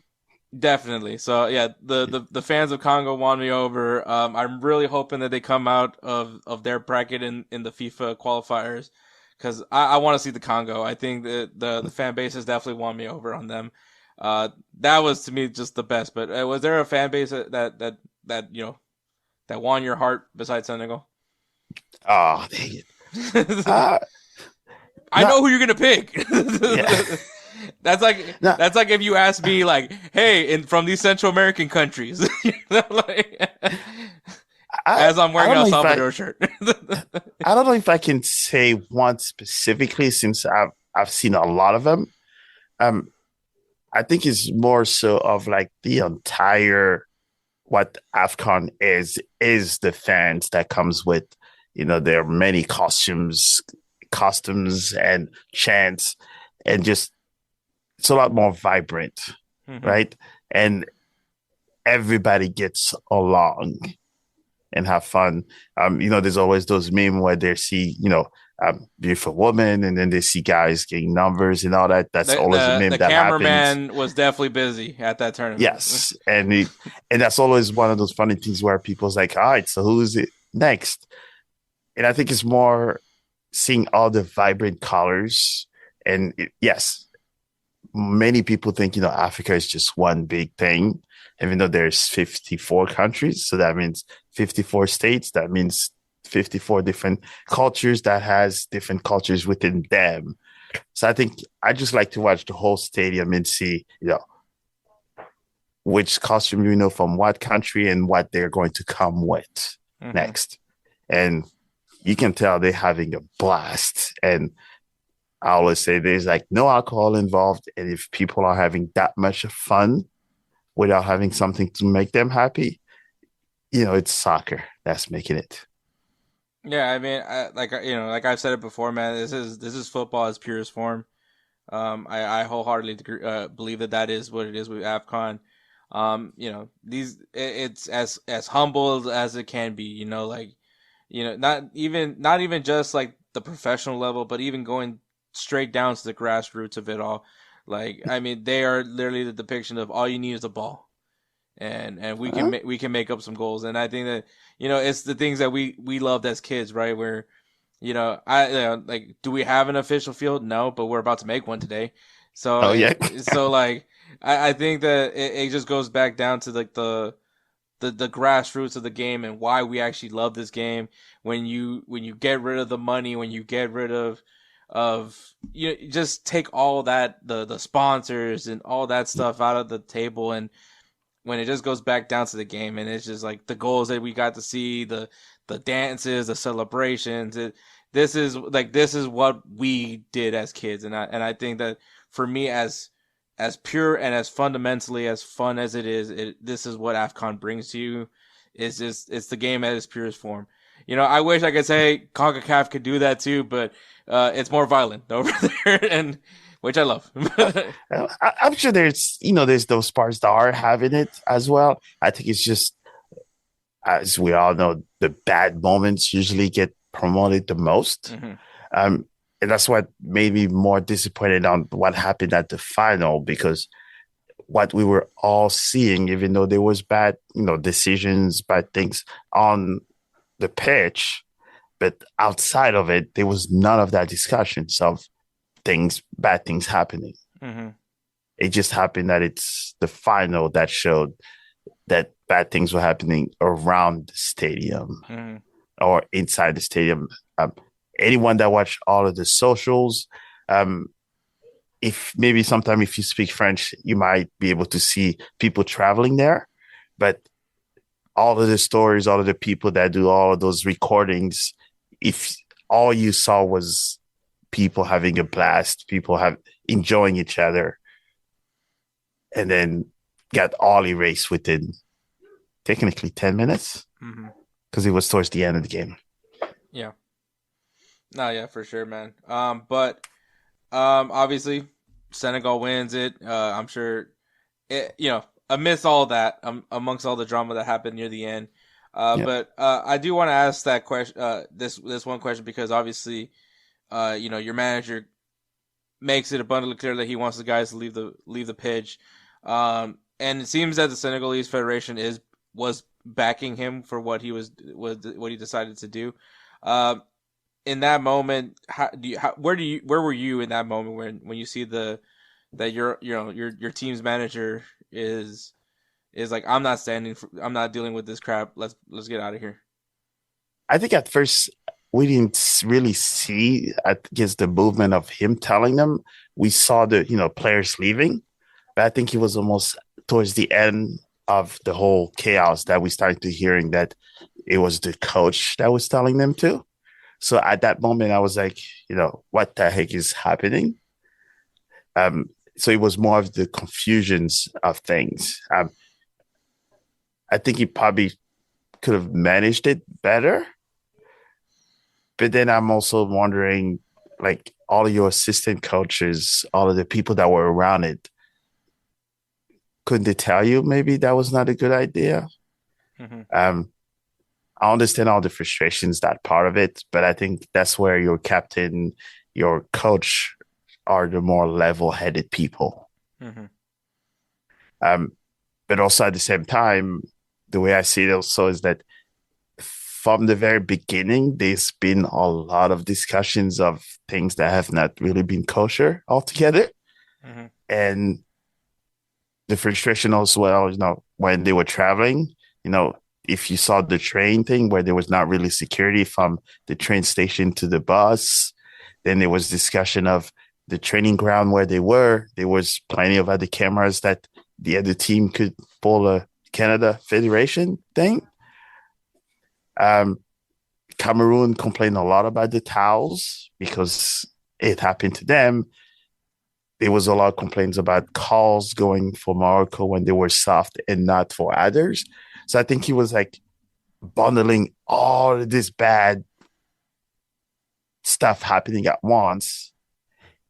And then you just throw a lid at the fire and hope it sticks. And I think that sequence of taking away the goal, giving a penalty within 2 minutes that could have ended the game, explosion. And the referee could have managed that game better. And I could guarantee you that if he would have managed that a little bit better, all of the things happening, probably that walkout would never have happened. Because it's your job. I mean, you have to set the tone early, right? Call both. We saw videos. The two coaches were together, heckling and whatever they were doing. I did not see where the referee was. Like, don't they usually just stay in the middle of the pitch, and then they call call the captains, call your coaches, try to figure something out. But I did not see where he was, and they just let both benches just. So it's a bad look. A lot of people will have a lot of questions to ask. And also, there's people that say you could have waited, just let the penalty happen, and then use, the politics of things to try to resolve it. But we all know that when the game is over, whatever that result is, you're most likely not going to get a redo anyways. And you can go through many courts as you want. What's going to happen? Probably nothing. So there's a precedent, I guess, to it. People say this was the first time a team walked off during a game. Technically, that was not true because Argentina did it in 2022 against Brazil. I believe that was a World Cup qualifier. And I think there was battles in the stands. And then Messi, I guess, walked in there and saw that there was people injured. And then he advised his entire team to walk off the pitch. And they were fined, but that was it. So I'm wondering where CAF and FIFA most likely will take, all of their experts and are gathering all of the image, videos, and everything, and will come to a conclusion of hopefully everybody gets punished, get a taste of it. And I think the coach got infinitely banned. But I think this was just a token to say, hey, we're doing something at this moment. Mm-hmm. But I think a lot of heads will roll from Senegal, Morocco, most likely CAF as well. Stadium security. I'm sure the videos will have the kids, the ball boys that were stealing those towels. I mean, if one of those kids were not going for the towels and they were going for Mendy, for example, right? While he was on the field, security wise, what would Morocco would have said if that kid has had the male attendant? Mm-hmm. So do you just let someone go over the fence, go over the signs, go on the pitch and if you watch the videos, Mendy is focused on the game because the game is still happening and you have a kid going by the goals. Do you think MLS would have let that happen? No. Like, I watched the show, I think on TV, I think they were showing stadium security. Yeah, because I'm crazy on those shows where the show showed like the security stadium, how they were doing when they had like the bullpen at the very top and they had security everywhere, cameras everywhere. They could tell if someone was sick or somebody was fainted or drunk, and then they sent someone down to watch them. Do you think they would have not caught all of that battle that was happening between fan and security and probably would have resolved that early? Or kids are going on the ground assaulting a player? So welcome to African soccer. But I think it's probably beyond that. But fortunately, the whole world saw it because this was the final. And everybody else was watching it because there was most likely nothing else to watch. Mm-hmm.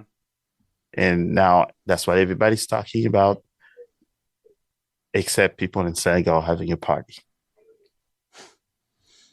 Yeah. So I'm getting the vibe of this. This was very bittersweet. Yeah. Bittersweet. I think is what it feels like right now. Yeah. I mean, I hope CAF can like take from everything that has happened here and hope that it can be applied for the next one, which I believe is going to be in who's 27 next year. Because FIFA did this whole crazy movement thing. So I think the next one is 27. Because then after that gives time for also Morocco and others for the World Cup. So he has that weird schedule, but who would be the host for the next one? So I think it's 3 countries. Now you get yes, there's 3 countries that's supposed to host it. I think I've not gone that far. Oh, you caught me on that one.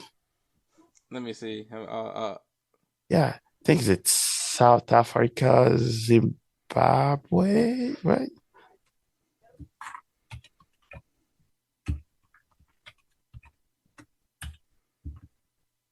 Kenya, Uganda, and Tanzania. Yeah, there you go. Well, I was off. Yes. That's going to be interesting. So it's going to be 3 countries. Now East Africa gets theirs, right? Because first it was Cote d'Ivoire that had it west, and then it went north with Morocco, and now it's going east. Right, so it's going to be interesting, and there will be a lot lesson to learn from there. It's going to be wow. Yeah, definitely. I'm obviously Infantino is probably paying close attention to this, being that once again you mentioned 2030, Morocco is gonna be one of, which I still can't believe that there's actually like, I know it's technically 3 host nations, which is obviously Portugal, Spain, and Morocco, but then we're also gonna have that dumb beginning matches where it's gonna be played in Argentina, Uruguay, and Chile for some weird reason.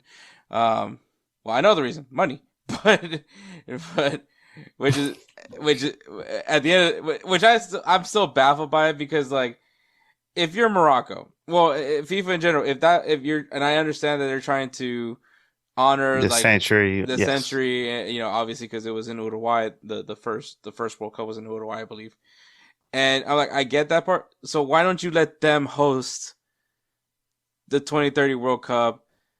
And like the thing that baffles me about all this because like 2034, it's locked in, right? It's Saudi Arabia. Saudi Arabia is going to be hosting the 2034 World Cup, which I can't wait to hear everybody talk about the weather over there versus the weather here in the U.S. So I'm going to that one. But like the thing was with me, if you're Morocco, you had an opportunity to be your own host nation, which I think we need to go back to that. There's a look, like I said, North America is cool. I think that one, they're all next to each other. It's not like, kind of similar to like Korea and Japan, right? Because they're still like very close to each other. It's not that crazy of a try. You're going from South America to West Europe and then West Europe to Northern Africa. So yeah. Well, hopefully those teams don't have to play for 2 weeks or a week at least after that. There was the game that they play on this side of the world because jet lag and everything else. That's going to be horrendous. I don't know many teams that will probably sign up for it. They will be told. They're going to be sitting there during the pod drying, just like, please. Yeah, they will be told who's playing over there. It's not, you don't get to pick. Yeah, I'm sure it's probably going to be like Argentina, Uruguay and Paraguay. They're probably going to be the ones that are going to be playing there. Give them, I guess, like home field advantage for a day. Yeah. But that wouldn't be too bad. But yeah, Musa, I mean, obviously it's always a pleasure to have you on. I know this AFCON, I wish you could have said all positive things, but you know what? You tell it like it is. Even if it's unfortunate. And I know, obviously, you're very happy that Senegal won it, but I understand also where maybe you wish it could have been cleaner, I guess you could say. But yeah, I would have wanted just win it and then everybody celebrate, sour, not sour, and then. But controversy is what then get overshadow what actually happened. That goal from Gay was like out of this world, but not many people are talking about it. Mm-hmm. So, and hopefully Diaz can, get his head. I'm sure he'll get a lot of help because he will need it. But yeah, I'm sure, leaving Morocco and then going to the very healthy environment at Real Madrid. So isn't he on loan though? No? Nope. He's still a Real Madrid player. Oh, I thought he was on loan at Milan. Is it? No. No. He's at Real Madrid. He's actually was, in my opinion, probably one of the few guys that was actually keeping Xabi Alonso a job. So. Oh, and then he goes away. Dang. Correlation. Your guy's gone. All right, you too. Because now we have 3 10s. Now you have Jude Bellingham. I will say Brahim is not the. If there's anyone that deserves to get minutes, it's Brahim Diaz. I'm not, I don't want to take that away from the guy because I think he definitely puts in a lot of work. And it's unfortunate when you have like, I'm gonna just say it, a bunch of prima donnas that, that feel like they've done enough to be given a red carpet treatment. I think there's some guys that are just too obsessed with the Ballon d'Or. I think there's some guys that are just thinking that they're like the greatest English player to ever play in Madrid's history. I think that they need to, remember, kind of similar to AFCON, just remembering why we watch this game, why we play, why we play this game. Yeah, and only one of them won the World Cup, so. And only one of them won the World Cup. So and it's funny because it's like, and I'm this is my last question for you, Musa, before we end this. I don't think it's Mbappe's fault. I don't. Everyone keeps saying, "Oh, ever since Mbappe came, Real Madrid came down to this downward spiral." Honestly, my opinion is, ever since Vinny didn't win the Ballon d'Or, this became a thing because then it was like Vinny needed to show validation as to why he is the guy at Madrid, right? He didn't win the Ballon d'Or. Now you bring in a guy that I will definitely say is better than him. And the fact that Mbappe is playing in a position that he's not necessarily known for playing, Right. but still being an effective player. Because I can't complain about a guy if he's still doing his job, Yeah. so to speak, which is scoring goals and putting us in a winning position. It's just that everybody else isn't doing that part, the defensive side. At least that's what happened last year.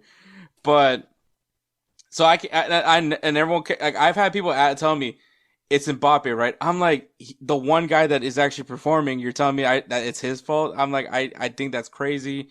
Um, and I think I guess when you saw, well, I don't know if you saw the match with Real Madrid when they're the last La Liga match that they played in, but to see Vinny get booed, Jude get booed, and Mbappe not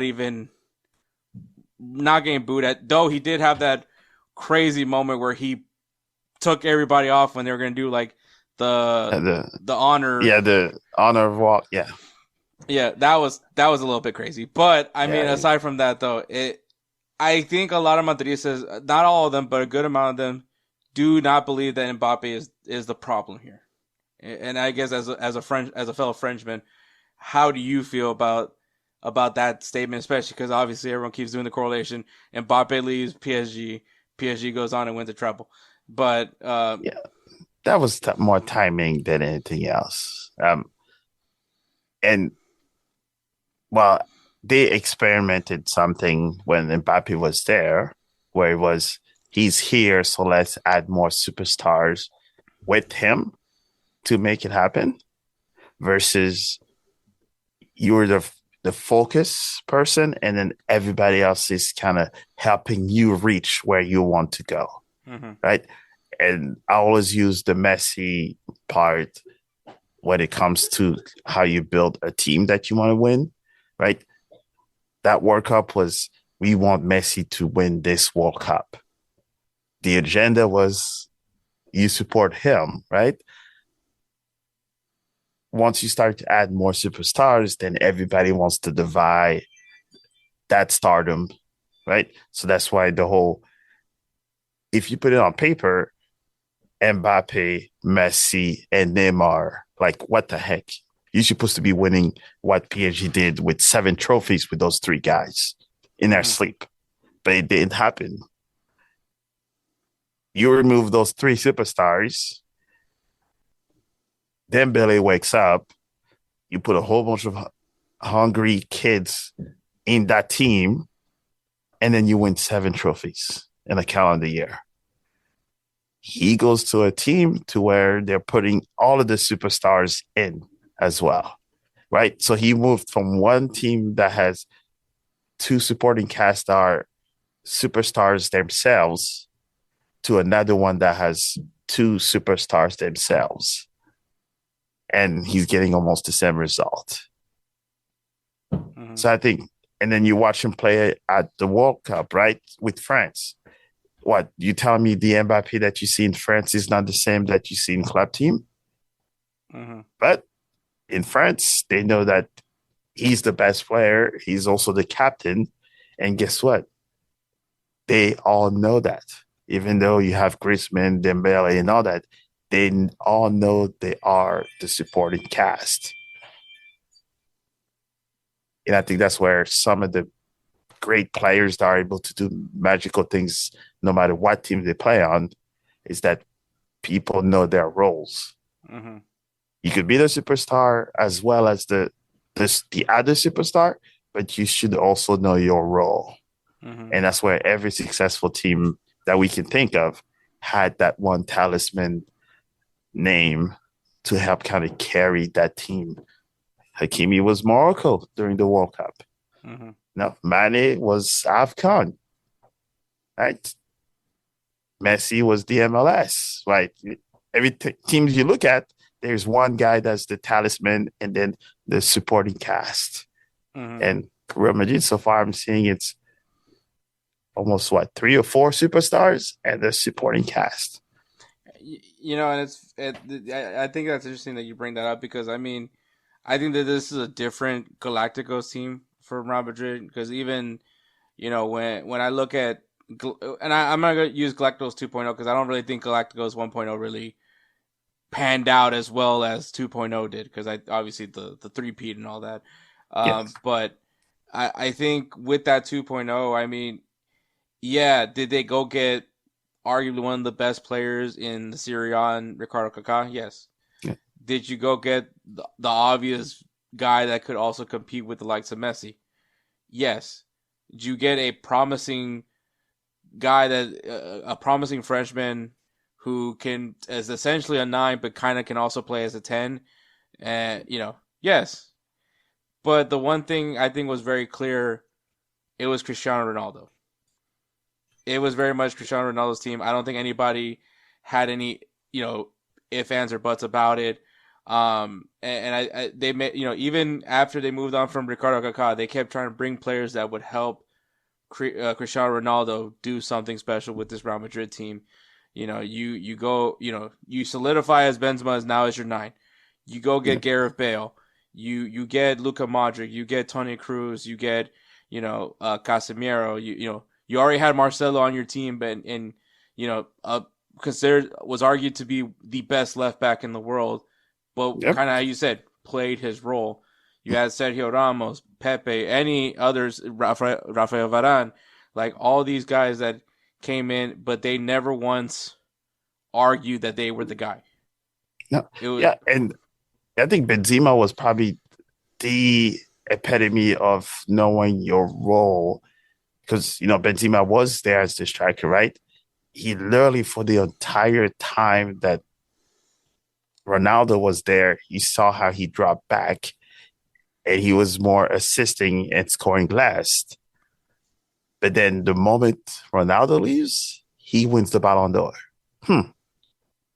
Because he knew his role when Ronaldo was there, was that Ronaldo was the guy, and he played his role, sat back, and then Ronaldo left. He got rewarded, became the guy, and then win the Ballon d'Or. Like, what else can you tell other players?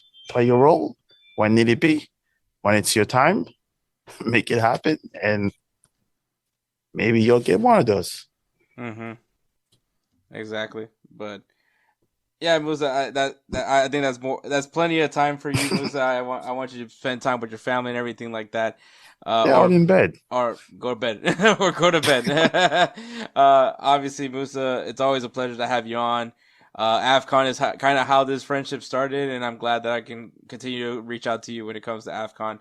Obviously, AFCON's done, but I'm sure that there's still MLS is very much near its beginning. Tell the good people where they can find you and what's going on with Mo Football. Pretty much just all Mo Football TV, all social platform, and season 4. It's recording now, so hopefully February 6th or so will be the first one, and guess you guys will be interesting because it's someone from Serie A Feminese that actually from Texas. Oh, man. That played at Texas 4 years, and now she plays at Napoli. Oh, man. Yes. So you might want to check it out because it's coming. There's a few on videos that I put on just TikTok and Instagram if you want to see who that is. And then after that, pretty much have a few MLS Next Pro, MLS coaches, players, and USL all being recorded. So be on the lookout for those because we're going all around the globe this year. Definitely, man. So thank you so much, Musa. Make sure you guys check him out. Obviously, links will be on the description for this episode and all that good stuff. So make sure you guys go ahead and give him some love, man. Musa, it's always a pleasure, man. My pleasure. Yeah, we'll be back on Goals TV very soon, too. That, too, causing trouble everywhere. Everywhere, man, everywhere. I'm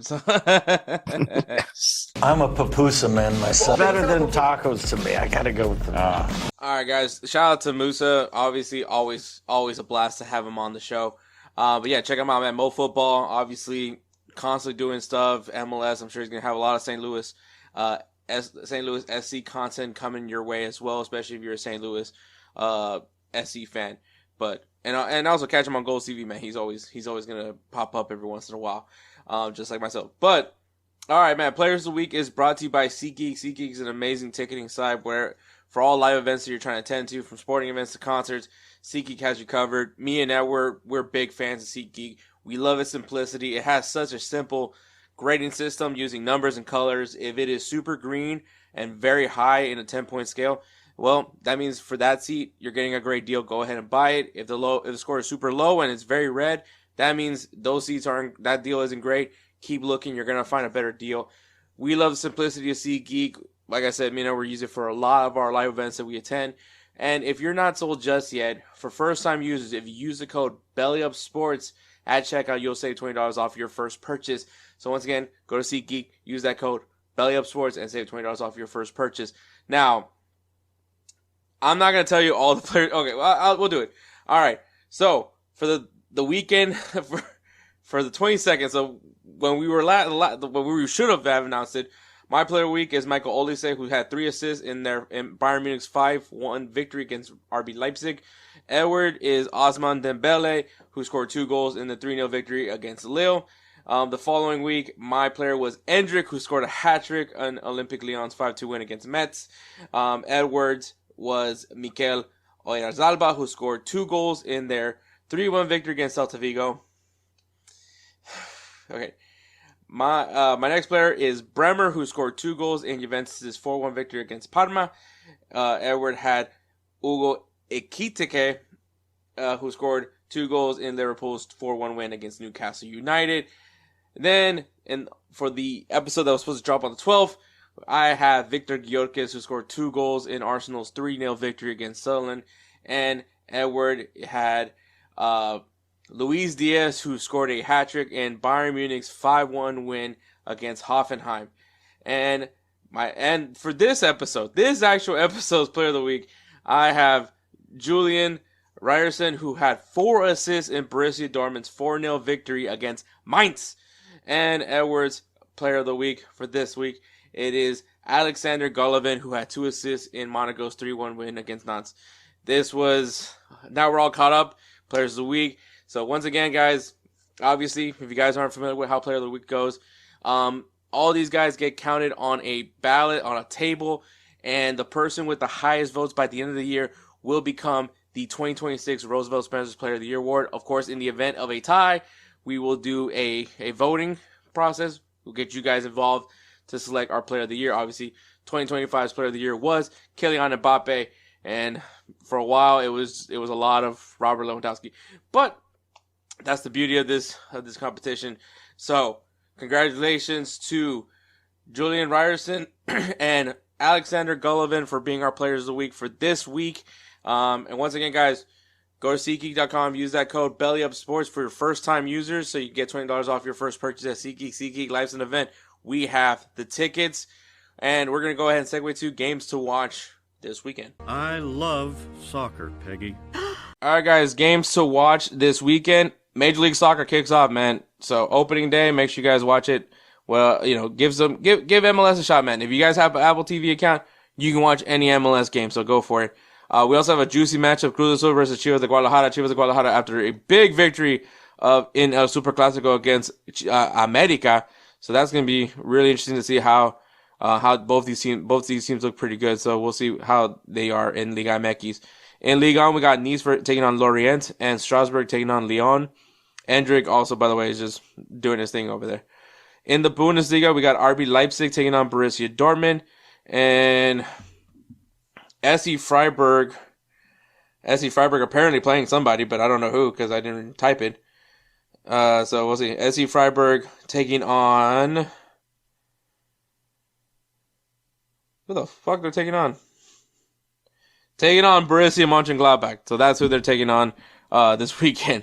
In the Serie A, we got Juventus taking on Como and Atalanta taking on Napoli. In La Liga, we got Atletico Madrid taking on Espanyol and Getafe versus Sevilla, which I believe it is official. Sergio Ramos has ownership stake of Sevilla. In the Premier League, we got Manchester City taking on Newcastle United and the North London derby, Tottenham taking on Arsenal. And obviously, a very big fuck you to Tottenham. I hate Tottenham. Everybody knows this. So, definitely, and it's funny because I'm wearing a white t-shirt right now. So I really hope Arsenal beats the living dog shit out of them, hopefully again. So, obviously, that's not all the matches that are being played this weekend, but that is a good beginner's guide for you if you are not familiar with the game.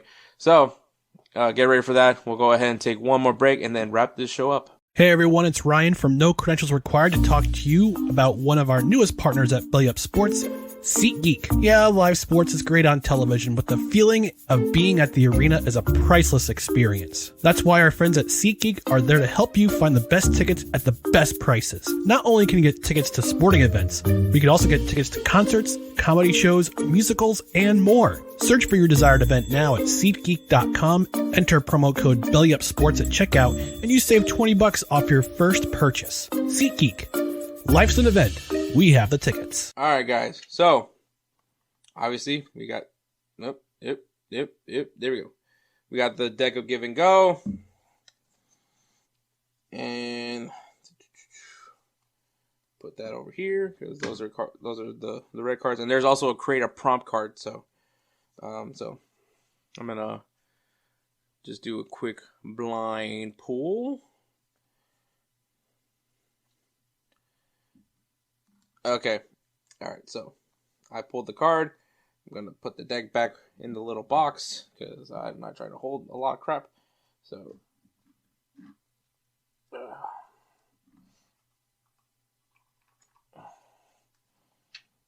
Okay. All right, so this is the prompt. This is the discussion. I needed, Mom. Name a football product you'd buy right now. I needed, Mom. Name a footy product you'd need to buy right now. I think, obviously, at the end of the day, the tried and true I need it now, even though I probably don't need it now, is always a pair of boots. Cleats. Cleats for you, for everybody else. But, I think that's like one of the quintessential things when you need. I think you could say a ball as well, but, you know what? Never mind. I take that back. Maybe not the boots aren't important because sometimes you could just play with your regular shoes. Like, I grew up with Chuck Taylors, so I probably wore a lot of Chuck Taylors to play soccer. Soccer was really easy with a Chuck Taylor shoe. I don't know if anybody knew that. But I used to play with Chuck Taylors from time to time. Sometimes I'd even play barefoot. So, but a ball is crucial. Like, you can never have enough soccer balls like that in reality. And honestly, at one point I did have quite a few, but thanks to Robo, I don't anymore. But yeah, you always, growing up, I always made sure I had at least a ball in my car, in my trunk at all times, just in case you never knew when it was about to go down. So I would say, yeah, I think you need a ball. You always need a ball. For any occasion. It's just kind of how it was, especially in my neighborhood. I would go to the park a lot, or I'd just play on the street. But yeah, a ball, I think, is a quintessential need, in all occasions when it comes to footy. So yeah, I need it now, Mom. I need a ball. And so that is that prompt. So like I said, every episode until we use all the prompts, we'll keep pulling a card from there. Once again, guys, man, make sure you guys go check out this place, man. Give and Go, the soccer card game. Go look it up. I am going to put a link on this for this, so you guys can, go in and get yourself this game, especially if you have a lot of friends that love footy, and this would just be a great thing, just to like icebreaker, have conversations, talk about, about it. So yeah, this is awesome. I love this. Give and Go, great. Go ahead and check them out, man. They are not sponsored by any means, but yeah, it's a really cool card game, and I really recommend everybody try it. But all right, that is episode 2 something. Let me see. What episode is this now? This is good research. It's great podcasting. Always great. Of course, this thing is not responding. Hopefully, this is not affecting at all. 245, episode 245, man. I hope you guys enjoyed episode 245. I want to give a shout out to Belly Up Sports. Follow them at bellyupsports.com. Lots of articles that are constantly written. Obviously, NFL is officially over. Pitchers and catchers are reporting right now.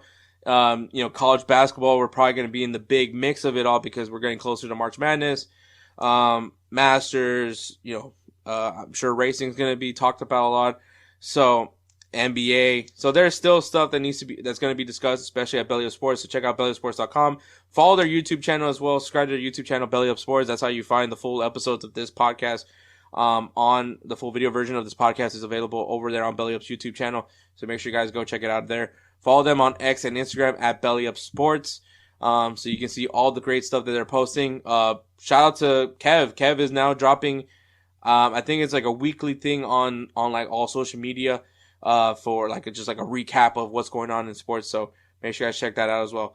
Goals TV, man, so much is happening at Goals. Make sure you guys go check them out. Give them some love. Follow them on the X at Goals_TV, Goals_TV, and on Instagram at Goals.tv. And subscribe to their YouTube channel as well, Goals TV, man. You'll see me there from time to time.